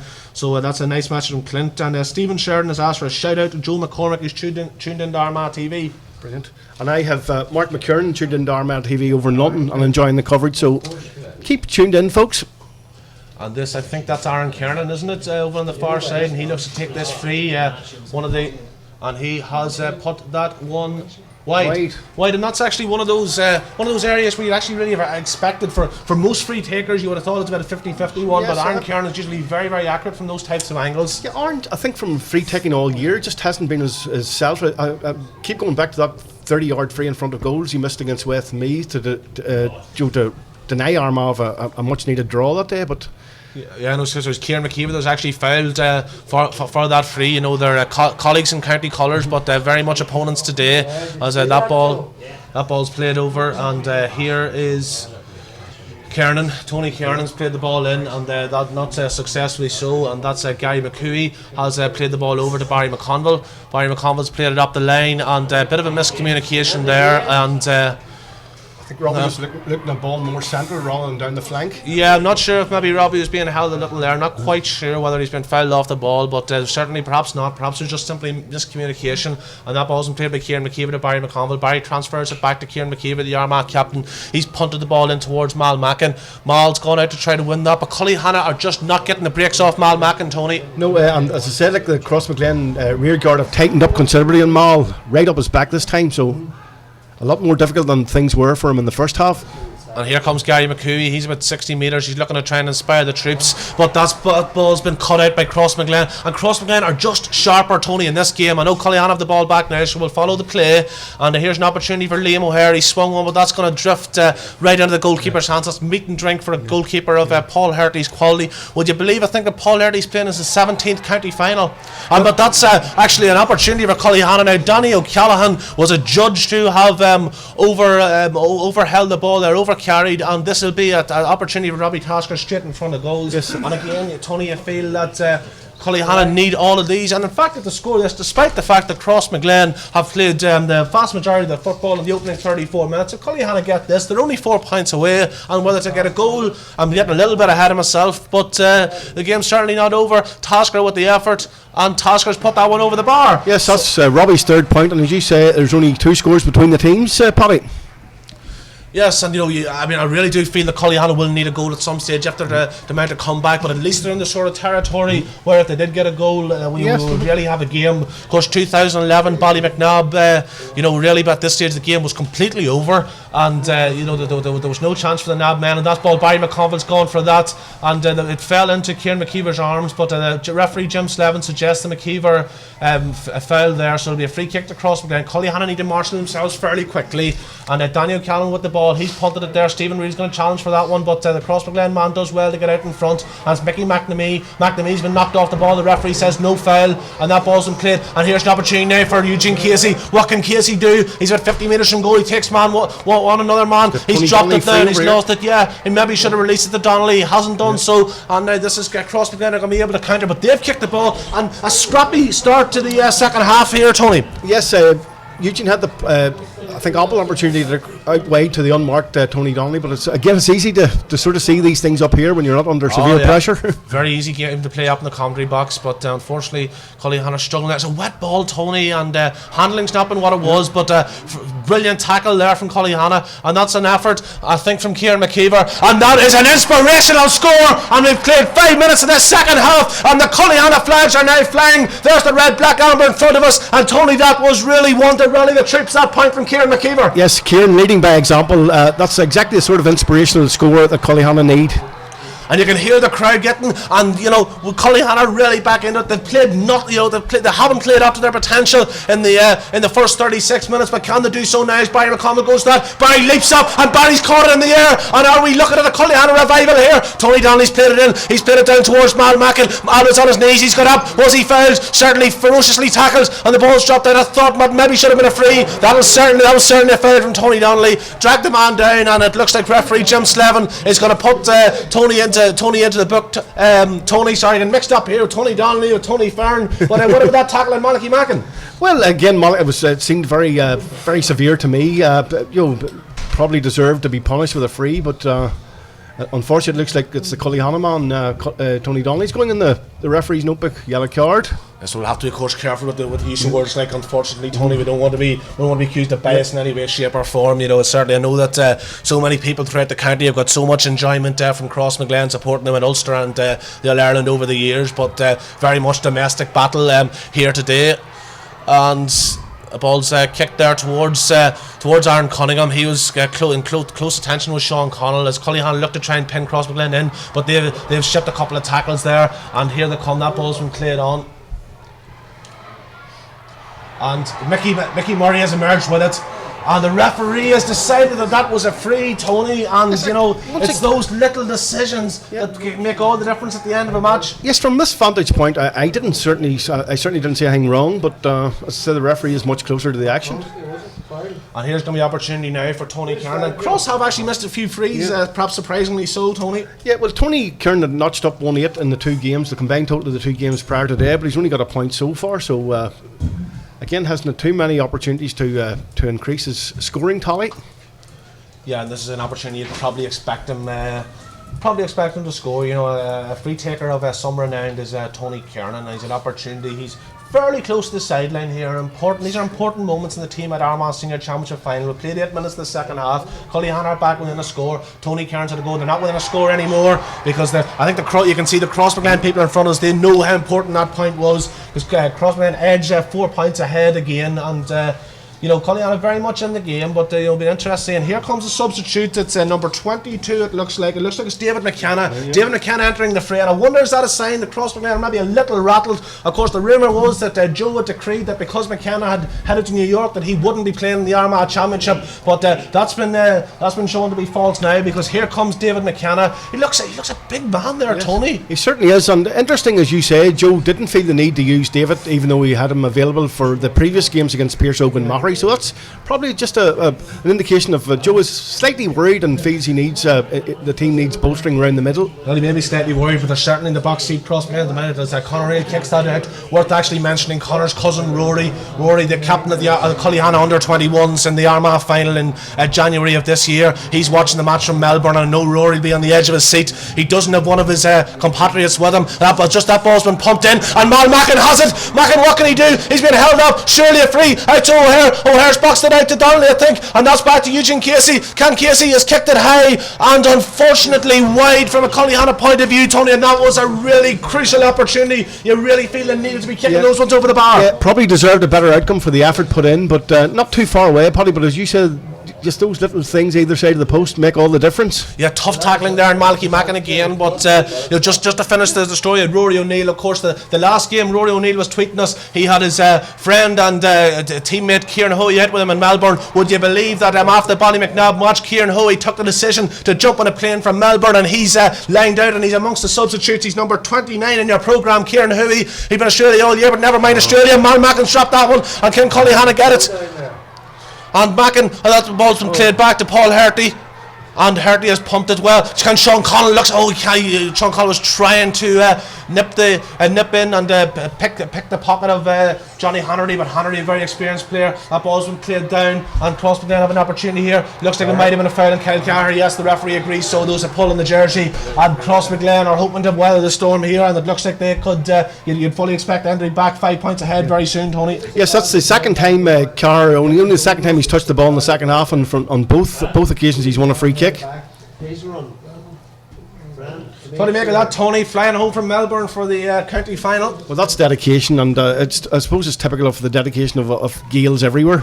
Yeah, and his brother's watching the game in Canada as well, Martin Hoey, but he'll be, I'm sure, Martin Hoey's quite a biased Cullyhanna man. I'm sure he'll be hoping that Tony Kernan kicks this one wide, but I'm not sure he'll be granted his wish. And in fact he is. In fact he is. And that is a real shocker there, Tony. I mean, I would have thought for all the world I was about to mark that one down as the 10th Crossmaglen point, but thankfully I managed to save the ink, because it's still Crossmaglen 9 points, it's Cullyhanna 5 points. Yes, a miss from an eminently kickable position, as was Oran's just a few minutes earlier. So Crossmaglen not really having it all their own way, and still if Cullyhanna can just improve the range a wee bit up forward, there's still all to play for. Yeah, but the Crossmaglen got back on top of midfield as Stephen Kernan that played that one in, and it's a free out. Mickey Murray competed very well for that, and I think that I think it was Kyle Carr who was judged to have played it on the ground, and this ball's been played over, and a huge amount of space here for Sean Connell. Sean can run into that, but he's pumped it towards Tony Donnelly. Looked like Tony was pushing the back. The referee agrees. Joe Kernan jumping up and down there. He doesn't agree with the decision. Joe's having a word with Joe's having a word with the linesman there. I'm sure Joe's trying to influence the linesman, but whether he'll be able to do so or not will remain to be seen. And here's Gary McCooey. Joe's really not happy there at all, Tony, and that's been played over to Tony Donnelly. Well, it probably indicates that they are slightly rattled, but I couldn't understand Malachy-Mackin being up beside the free taker there. I would much prefer to see him on the edge of the square. That ball's been pumped there in right towards the edge of the Cullyhanna square, but is it going to drift out on the end line? An opportunity that's gone wide. I think there was an acrobatic attempt there. We had a wonderful volleyed goal from Silverbridge in the minor final. I think there was an attempt to do some sort of a back heel there. Yes, so the old ground ball, as Benny Tierney calls it in the Irish, the old ground ball skills coming into play here, Tony Fern. Yes, but not to the same effect in the senior final, unfortunately. Again, 4 points, still all to play for, Paddy, with about 17 minutes to go. Yeah, I mean they're still there. I mean, again, a lot of the pundits had suggested if Cullyhanna were still with Crossmaglen in the last 10 or 15 minutes that they would have every chance. Others suggested that Crossmaglen are a very, very fit team, and they'll be hard to live with in the final 10 minutes. But certainly Cullyhanna have come, and they've perhaps no surprise to anybody, they've certainly made things competitive. Yes, they can be proud of their first appearance in a county senior final. They've certainly acquitted themselves very well, and who knows what might yet happen. Yes, we did no medals for Pride, Tony, and Cullyhanna have been aware of that all through the last fortnight, the build up to the match. And can Pierce Casey get a hold of this one? No, in fact, it's Liam O'Hare actually. He's tackling down there. I'm not sure what the referee's going to do, whether there's been a sideline. We're just waiting for an indication here, and I think that is going to be a Crossmaglen sideline ball, is it? Yes, looks like Crossmaglen ball. No, in fact, I think the linesman might be suggesting Cullyhanna ball. Is he? We're still not sure. Yes, it is. It's going to be a Cullyhanna ball, and the flags wave again here. People are getting excited very, very quickly. I'm a little bit excited myself, I must admit. But here's Kieran McKeever. He's about 50 metres from goal on the sideline. He's looking for options, and I think he's found an option there in Eugene Casey, but Eugene hasn't been able to get a hold of that one. And now the ball's gone across McDan. Now Jody Gormley's not happy with the linesman, and now Big Joe's over to, and I think that's Rory Robbins from the Mahary Club over there doing the line, and he's certainly having a difficult job in the second half of the TMET Armagh Senior Championship final here. Yes, I don't understand why Kieran hit that short towards Casey, who was very tightly marked, but there you go. Yeah, well, I mean, I suppose Casey just sort of bounced off him. You know, it's a difficult handling conditions. We've had so much rain, you know, over the last couple of days. It's a nice evening here. It's the floodlit. Of course, it's the first floodlit Armagh Senior Championship final. Worth pointing that out. And the ball's gone over here to McKenna. McKenna, the man who'd been in exile, and he's kicked that. And McKenna has put that way. I know it's over the bar. It's over the bar. That was a very, very close decision. I thought, I must say, Tony, I'm not sure what your view was. I thought that one had gone wide. Difficult to see. It looked 50-50, but you have to sort of you have to take the umpire's verdict. They're perfectly positioned at the post, Paddy. But nevertheless, it's a significant first touch for David McKenna. Yes, and it's Cullyhanna 6 points. Crossmaglen Rangers, I think that's 10, isn't it? 10-5 rather. Yeah, I think they've put the the scores up the wrong way around here. Yeah, mistake. Sorry on the scoreboard here, but I think it's all right in the screens for the people who donated the £1 watching us on Armagh TV, and we're very grateful for that. So that ball's been chipped there towards Robbie Tasker. Tasker's in the corner. Tasker's played it out, and here's an opportunity now. And Donnelly has swung the ball and swung it wide. That's gone to the left and wide. Again, just not quite finding the range, which is really what Cullyhanna need at this stage of the game. Yeah, I mean, it's getting, we're certainly getting in towards the final quarter now. We've played almost 16 minutes. Crossmaglen 10 points and Patrick's 5. I suppose this was maybe always likely enough to be a low scoring encounter. Yeah, and we've got Paul Grant coming on for Kyle Brennan. Right, I suppose Kyle Brennan, probably of the three full forwards. Kyle Brennan done quite well, but perhaps not scoring with the regularity of his counterparts, Comiskey and Carragher. No. Managed to get one score, but that was all. But certainly you'd have to say the Crossmaglen full forward line, particularly in the first half, have done the business. Yeah, and we had the scoreboard's now been corrected, and it's Cullyhanna 5, Crossmaglen 10. And here is Liam O'Hare. O'Hare's played it in. There's played it towards Mackin. Mackin's gone for it. It's broke, but it hasn't broken to a Cullyhanna man. It broke past Eugene Casey and it's broken to Danny O'Callaghan. O'Callaghan's so adept at picking up that dirty ball and winning those. So here's David McKenna. He's been tackled by Mackin and fouled by Mackin over on the terrace side. And we've got 13 minutes to go, and Crossmaglen lead by 5 points, and Cullyhanna are going to have to produce another special finish, Tony, if we're to if they're getting back into this TMET Senior Championship final. Yes, and you would definitely feel probably they do need a goal. They do need a goal, but they do have a couple of players who are able to get goals. Here's Sean Connell. They've been getting goals in all their championship games so far. 2 against Whitecross, 2 against Sarsfields, and 1 against Ballymacnabb. And what a goal that was from Robbie Tasker. Yes, indeed, and they certainly need something similar tonight. But perhaps interestingly, of those 5 goals, 3 have been scored by players who weren't on the pitch at the moment. 2 by Aidan Nugent, 1 by Gareth Mack, and I'm sure Jody will maybe be thinking of getting those players onto the field fairly soon. But Crossmaglen here have an opportunity. They're trying to put Cullyhanna to the sword. They have an opportunity now, and that ball's been kicked, and that's gone over the bar. And that was a fine score, Tony. It was indeed, and extends the lead to 6 points. Tony Kernan with that score. So many points from the Kernan brothers. Tony, I think you have the statistics on that one. Yes, well, funny enough, there's 3 points from Tony is the only contribution in the scoreboard that the 3 brothers have made. But Tony's well on the way to emulating his 2 brothers, Stephen and Aaron, and collecting the Jerry Fagan trophy. Yeah, and all the more special, I'm sure, for the fact that their father Joe is the manager. I don't think any of the Joe's previous county titles were won with his sons on the panel or no, I don't think so. That. It's hard to believe that Joe's last county title was year 2000, and I don't think any of the boys had featured in the panel, or certainly featured in the starting 15 at that stage, Paddy.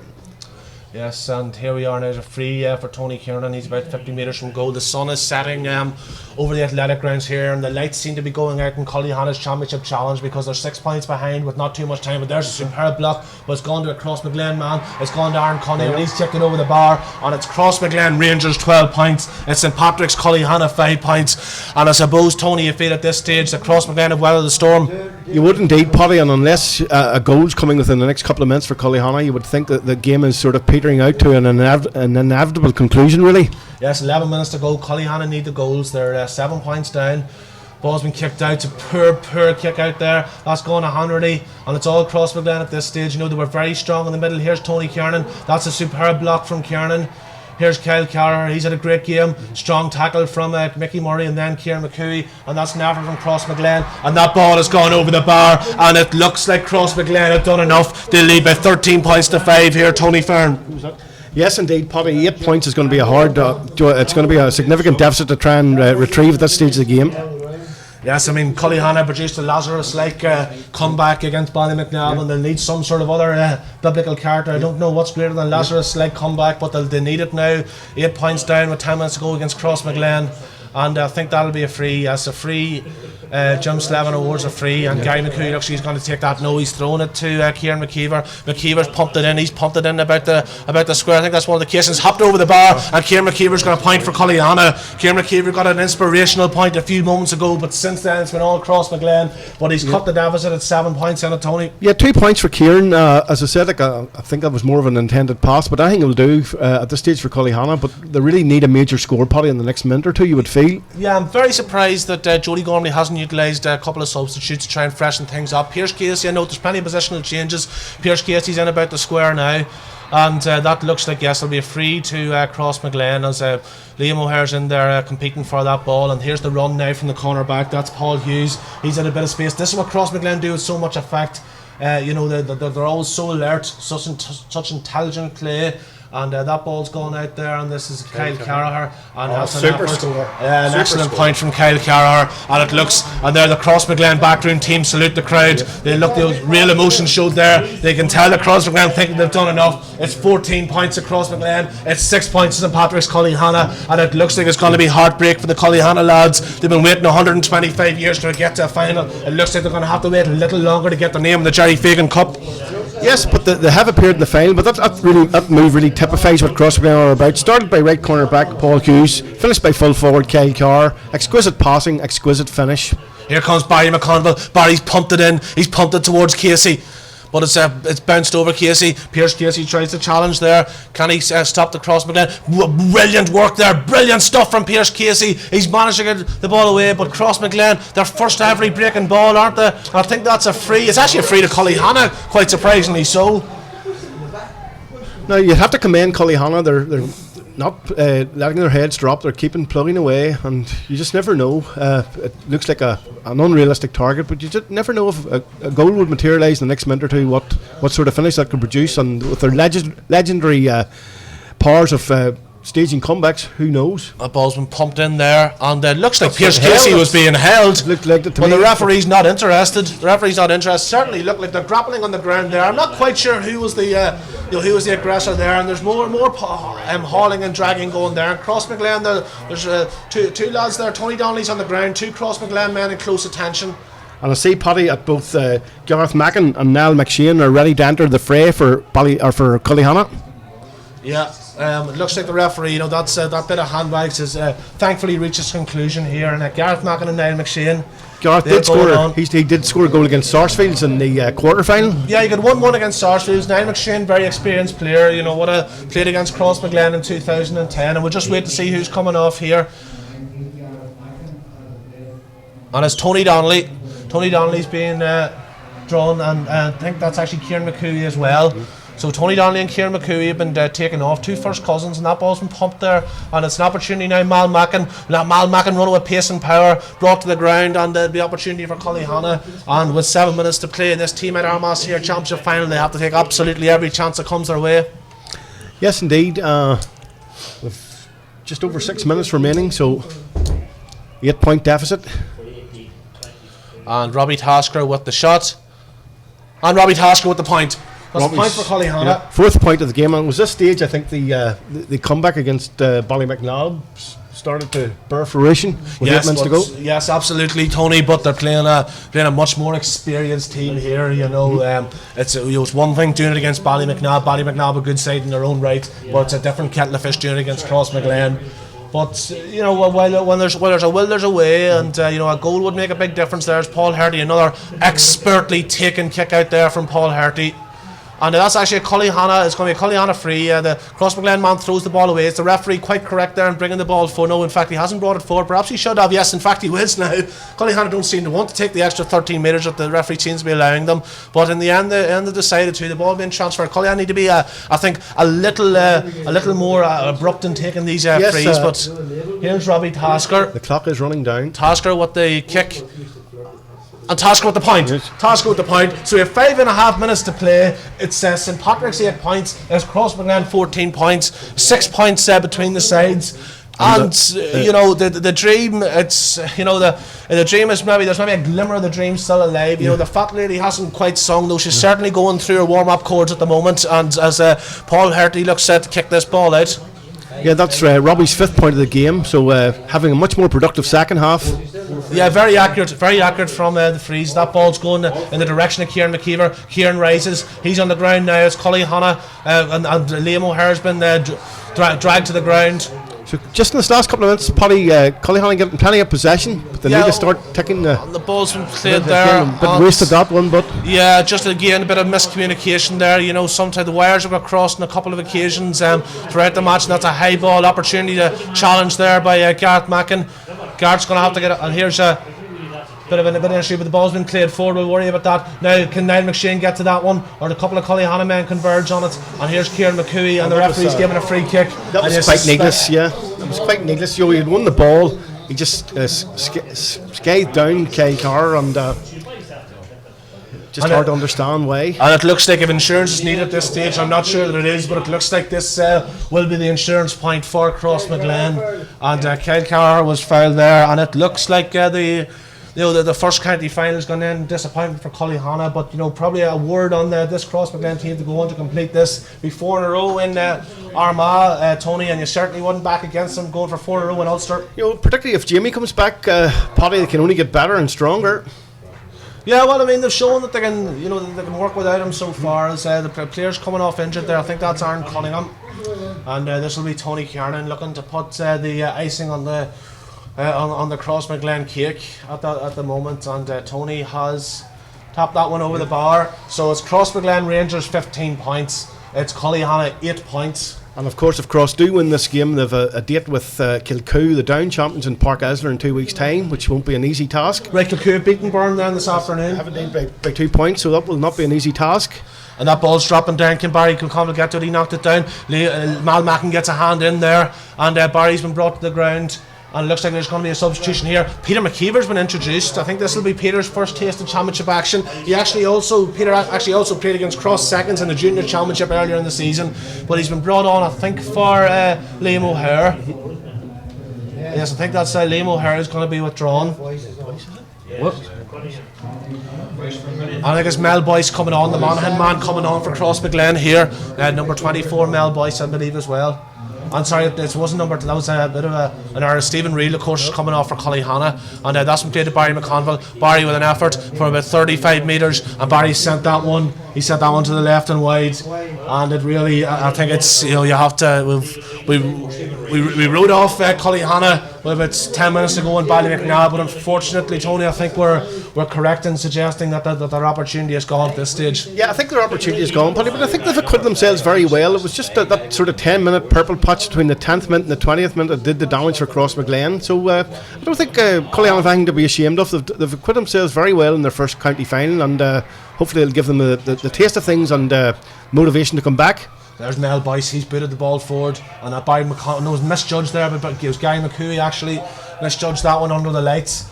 And it is difficult to judge these balls sometimes in the lights, but Crossmaglen are judging things all right there, and Stephen Kernan, I think, has judged that one to perfection, and he's saluted by his father Joe, and it's Crossmaglen 16 points. It's double scores here in the TMET Armagh Senior Championship Final. 16 points to Crossmaglen, it's 8 points to St Patrick's, and sadly it looks like what seemed like it might be a fairy tale story as the crowds exit here and try to beat the traffic. What looked like it might have been a fairy tale story in the Cullyhanna's 1-2-5 year, well, it looks like Crossmaglen are ruthlessly quelling that particular dream story, and the ball's been kicked in towards Kieran McCooey. Kieran stopped that, but Mickey Murray was there to help him out, and that ball's been played over to Peter McKeever. He's known as Jackson. That ball's been played over there, over on the terrace side, and Cullyhanna looked to try and get a couple of scores here. Mal Mackin in plenty of space. What can Malachy do?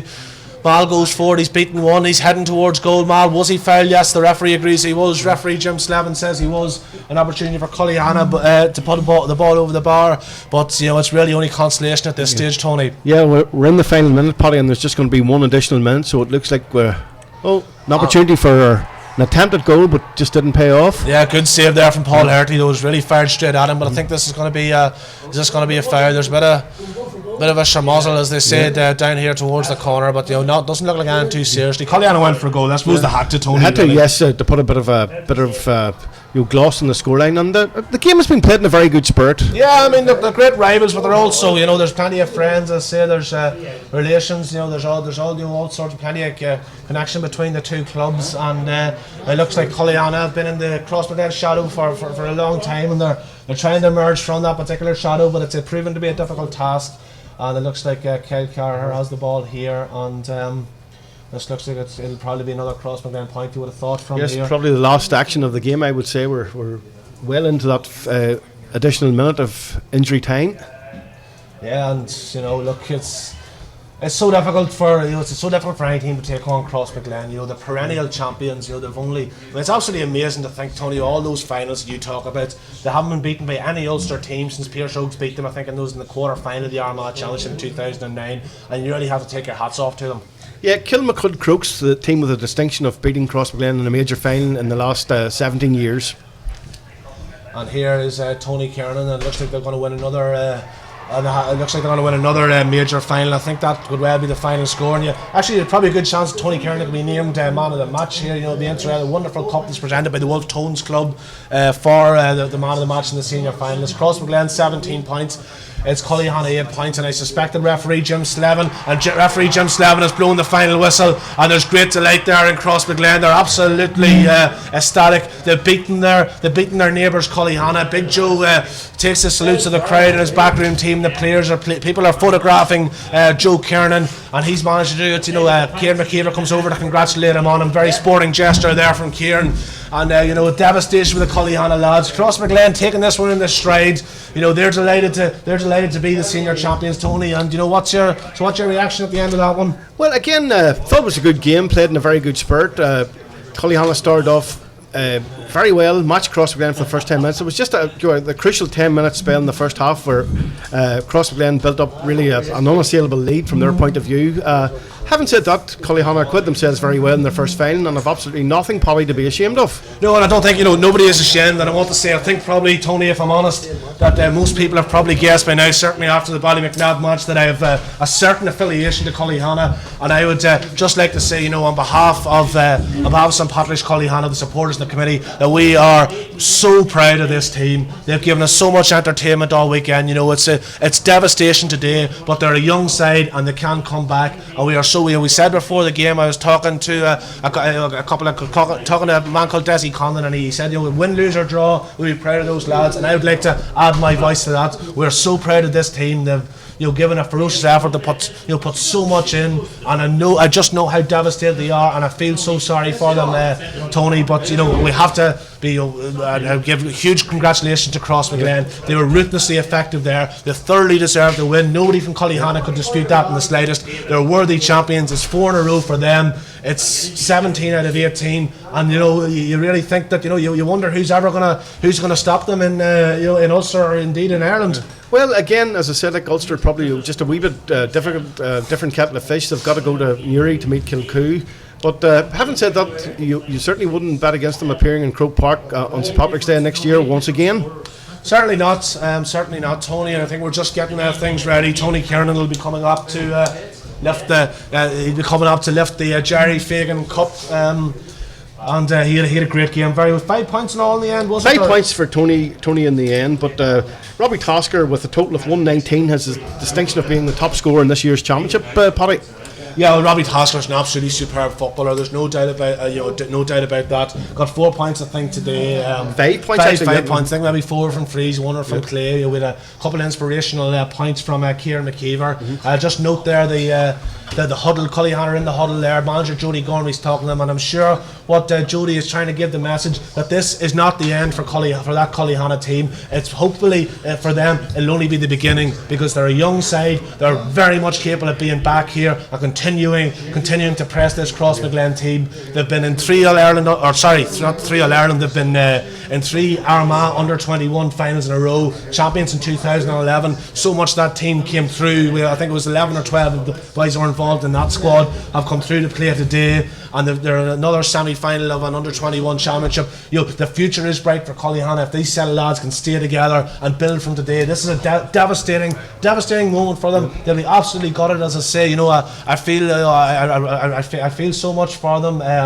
They will be just blown apart by this. But if they regroup, can be bright times ahead, bright times in the future for Cullyhanna. But it's not just for Crossmaglen. It's not just bright times in the future. It's bright times in the very much the present. And Cullyhanna people at the minute, they're waving. I suppose to a certain extent some of them enjoyed the day out. But Crossmaglen have had a wonderful victory for them, Tony. Yes, indeed, Polly. But let's not forget, Cullyhanna brought an 125-year-long wait to an end by appearing in the first senior final, and that's no mean feat. And as you say, they deserve every commendation that's coming to them. Yeah, absolutely. Thanks very much for that, Tony. And we'll just wrap things up, because I know that we're going to be going pitch side for the presentation of the Jerry Fagan Cup to Crossmaglen captain Tony Kernan. So from us in the commentary box at the minute, thanks very much, folks. Thank you.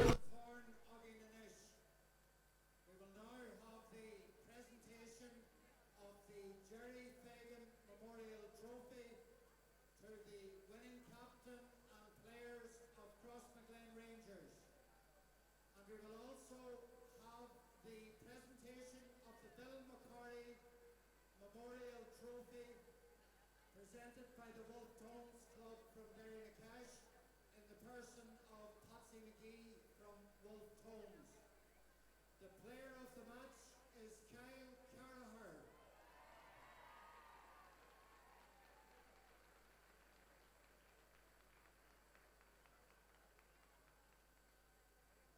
If Kyle comes up for the presentation, we'll do that man of the match presentation first.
Patsy McGee, O'Connell Tone, Corn Pevnican, Bill McCorry, Kyle Carraher, Leith and Cleha.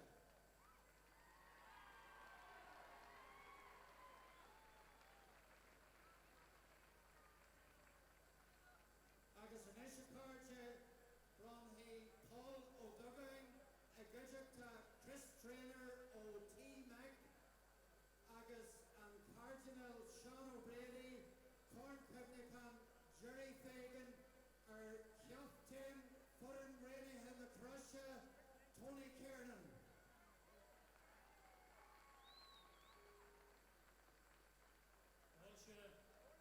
Kernan, Harda, Smore,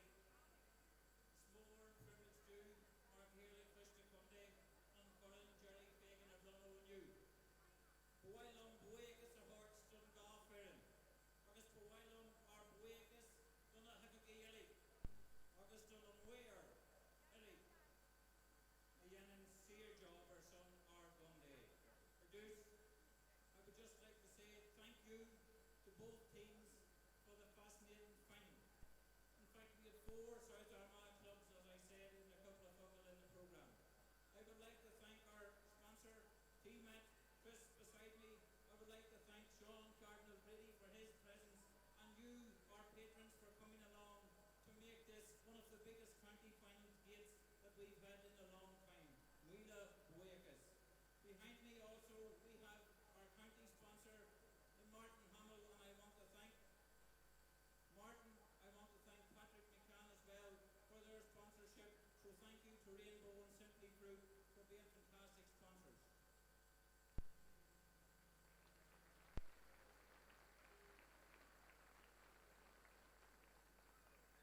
For those on the field, if you just take a look over your right or left shoulder, you'll see that we have our big screen in operation.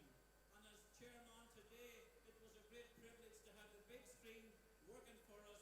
And I want to say a great word of thanks to all those involved in Armagh TV for the fantastic work that they have put in. And I wish our patrons watching our foot and down. And I say to you, many thanks for all those who have contributed so much to make today work. A special word of thanks to John Lennon from Nanco, who has been a fantastic supporter of Armagh all year.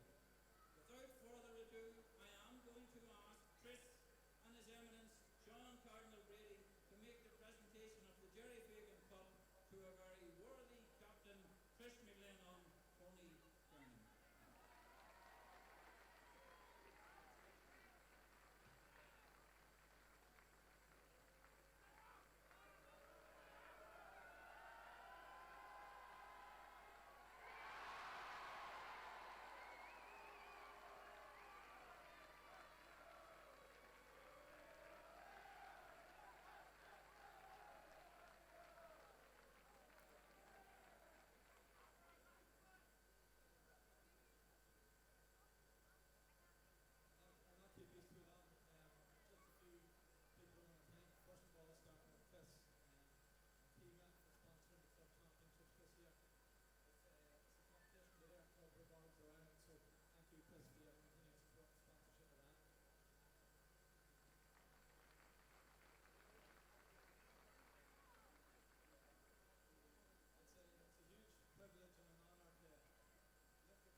We have Joe Kernan here and his son Tony.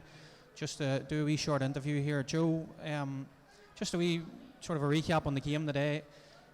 He's kind of made hard work of it there for large parts of the game, and probably until about maybe 10 minutes to go, he's only really pulled away and got on top and kind of sealed the game out.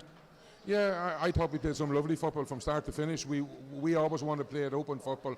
Sometimes today we weren't able to do that. I thought the referee was just a wee bit hard on us a few times in the second half there, giving frees again our defence, which sort of got Cullyhanna back into it. But overall, I'd be very happy with the performance. The hunger these boys show year in, year out is unbelievable, and to me this is as important as the first one 17 years ago.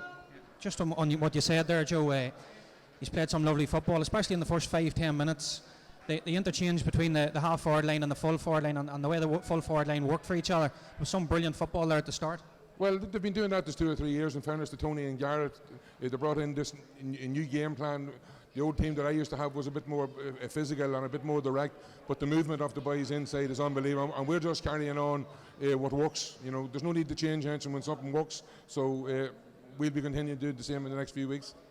And just another wee thing just on the supporters that's here today and Crossmaglen Club, and as a family, from a family point of view as well, it must be brilliant for you to be out there and managing your sons and have them all in the field and playing on the same team and as part of the same team. Well, I suppose a few years ago when you're managing your sons and they're making their way in the game, people maybe sees that there's a bit of favouritism, but that's one of the reasons I came back this year, was that I knew my sons were main players on the team. They've proven themselves, so that we weren't going to have that problem. So it is a lot of satisfaction being there and your sons winning county titles and you being part of it. Yeah, it must be a brilliant feeling now, and I'd say the Crossmaglen supporters they'll probably celebrate a wee bit tonight now, and I'd say some of the supporters might celebrate a wee bit extra, but I'd say you'll have these boys tuned in that maybe one night, and that'll maybe wrap it up, and it'll be back into, I think it's Kilcoo now, the next round of the championship in Ulster and Park Asler, I think in 2 weeks' time, so you'll be tuning in for that, Joe, will you? Oh, certainly. Like all teams, you want to enjoy your win, and we'll do that, and we'll be back on the field Tuesday night as normal, working hard and looking forward to the next game. All right, thanks a million, Joe. We'll just get Tony in here a wee second. Tony, great win for you today, great performance, and as I said to your father there, it probably took you a wee while to get going, but you eventually got into the stride and you eventually put them away. I wouldn't really say it was a great performance, but it was we got a result and we got the win that we wanted. There's a lot of things that we could work on, but any day you left the county title is a good day, so something to enjoy.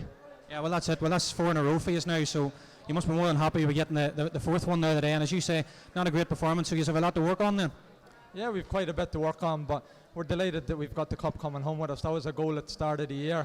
We hadn't lifted any trophies in 2013, so we wanted to make sure we are coming home with one tonight.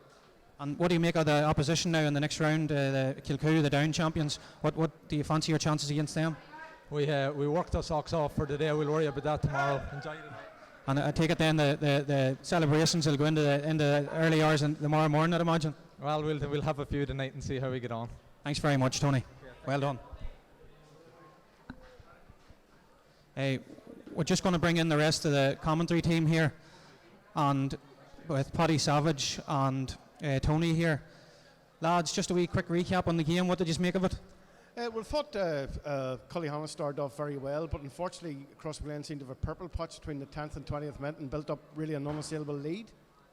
Yeah, definitely so. I think they hit maybe 5 or 6 points there in a spell of about 10 minutes, and that kind of put the game over as such, and they just kept ticking away, and it kind of was, not as much cruise control, but that's just the way they kind of play, isn't it? They just keep hammering away at the scoreboard. They are from London, and they are a machine, but I think you have to commend Cullyhanna for their fighting spirit and their ability to sort of keep plugging away right to the end. And it's their first appearance in 125 years. It's been a magnificent season for Cullyhanna as well. Yeah, brilliant season for Cullyhanna. I'll just bring Paddy Savage in here now, who's a proud Cullyhanna man. Paddy, it must be very disappointing for you today. Oh yeah, I mean it's disappointing, for the whole club, the supporters. It had been such a build up to the final. Everybody been looking forward to it. The buzz around Cullyhanna for the last 2 weeks. It'd really make you proud to be a member of the GEA, to build that sense of community and people supporting their friends, their colleagues, their neighbours, their brothers, their cousins. But unfortunately, it just didn't happen for us today in the pitch. And we would 100% give our absolute congratulations and admiration to Crossmaglen. I've no qualms in saying they were much the better team today. They deserved their victory. They're a wonderful machine. They're ruthless, clinical. I mean, some of the football that they play, it's out of this world, you know, to think that a club team can get them to playing at that standard. But I suppose just from a Cullyhanna perspective, Paddy, you know, it's worth noting how proud we are of this team. You know, they've made a massive stride forward this year. 125 years we have been in a senior final. We've now righted that wrong. And there's one more step they have to take to get themselves in the history books, and that's regroup for 2014, and hopefully maybe next year it'll be us to be lifting the Jerry Fagan Cup, and that has to be, the standards have been raised in St Patrick's Cullyhanna, and what we're aiming for is a senior championship title. And I just hope, I know the lads have the commitment, I know they have the ability, and hopefully they can get back here and they can be challenging Crossmaglen in 2014. Yeah, hopefully so, Paddy. And just on that, how do they get back? You know, how do they regroup, and how do they come about overcoming this today? Well, I don't think there's no magic to it. You know, it's just about hard work. You know, they'll have the winter off now, but you know, when it comes back to January, as I say, the talent's there. They have the ability. You know, we've been in 3 under-21 finals. We're in an under-21 semi-final, and of course, worth pointing out that 2 of the fellas playing there, Mal Mackin and Stephen Reel, they've shown the dedication to our club, that they've taken our under-21s. This is our 3rd year. They've won 1 county final. They've lost another final. They're in another semi-final. So it's getting the under-20. It's focusing on the under-21s for the next couple of months, and then in January, everybody getting together as a collective. Hopefully this year, getting to a final has instilled that bit of belief. And you know, I really think that if they put together, if they work hard, that there are even better things to come for Cullyhanna in the future. All right, thanks a million, Paddy. We're just going to get Kevin Fox in here and Paul Heaney, part of the production team and the camera crew. And just, I think they want to maybe just talk and thank a few people that was involved, and thank a few people they've put in a lot of hard work and whatever else during the year. Sorry, Kevin, I'll introduce you first. This is Kevin Fox. Kevin, a lot of hard work's went into this year. Yeah, it has been. It's been many hours has put in every week to really bring up the standard from where we were from doing the county final in such short notice last year, to where we are now with a team of sort of over 15 guys now, all putting in many hours. All, you know, everything that's asked of them, they're being brought in for nights after their work at the weekends, putting everything in, making sure there's no stone uncovered to make sure that the live production goes out well to the viewers. Yeah, and just on that, I know Paul here does the camera work. Paul, just to reiterate what Kevin was saying, a lot of people put in a lot of hours, and you know, it's probably, as you would say, it's a thankless task sometimes, but it's well worth it today. You know, and everything has went to perfection here today. Everything's went well, the coverage, commentary, whatever else, and you know, it's been a good day for Armagh. Basically, yeah. I mean, obviously there's an awful lot of work goes on behind the scenes that you guys get to see, that people at home thankfully don't have to look at, and it takes hours and hours and hours of work. There's so much to be done, just even to keep the stream alive, which Kevin looks after, being the IT officer. Yeah, okay, I'm sort of tasked with making sure the cameras are all live, but the team of camera operators that we have, people like yourselves that are the commentators, the interviewers, you know, you have an awful lot of research and stuff to do, which again people don't realise. Then obviously with the Twitter feed and the Facebook, all feeding out onto our live stream on every game. So at this stage we've got a big thank you to say to our team, but it's more actually important to thank the people who have been watching our stream, who have made it possible for us to take this project forward on behalf of the county board. That's as important as the team that puts the whole thing out. And so where do we go now for 2014? What's the plans, and what's going to be our plan of attack for the next year? Coming out tired, no. It's really, it's all marching upwards. It's what we have done. We have never stopped at any point and said, yeah, we've reached the level we want to be at. It'll probably never happen. So 2014, I expect big things to happen within Armagh TV, the website, the social sites. We'll never rest on our laurels. So, but I'd really like to thank support that we've had from the county board. To make this achievable. Everything we've sort of went to them with and said, look, this is what we need to make this possible, and they've always had full support and thanked us along the way. So, and Paul, just on that yourself? Yeah, basically it is that case of where you say thank you. You know, I mean, how else do we finish out, you know, the year? As Kevin sort of alluded to at the very start, this time last year, it was a case of it was landed on our doorstep at basically the day before the final, and it was, can you do this? And we thought, okay, we'll have a crack on it. But we didn't have the technology, we didn't have the know-how, we didn't have the equipment then. And since that, there's been a lot of I can say sleepless nights and a lot of sweat broken. People, for example, got involved with us here, running cables right through the whole of the complex. The like of Ronan Hart, who's the guy in charge of the grounds here. Ronan was absolutely fantastic. You know what I mean? If we asked for a cable to be run to a silly place, he found a way of doing that for us. Those are the things that, as I said before, you can't thank people enough for, and it's things that have to be done just to get us on air, if you like. Yeah, definitely so. And I'll reiterate that. Just a big thank you to the county board, to TMET, the sponsor, and Simply Fruit for the minors. And hopefully we'll be back to see you soon. Thanks a million.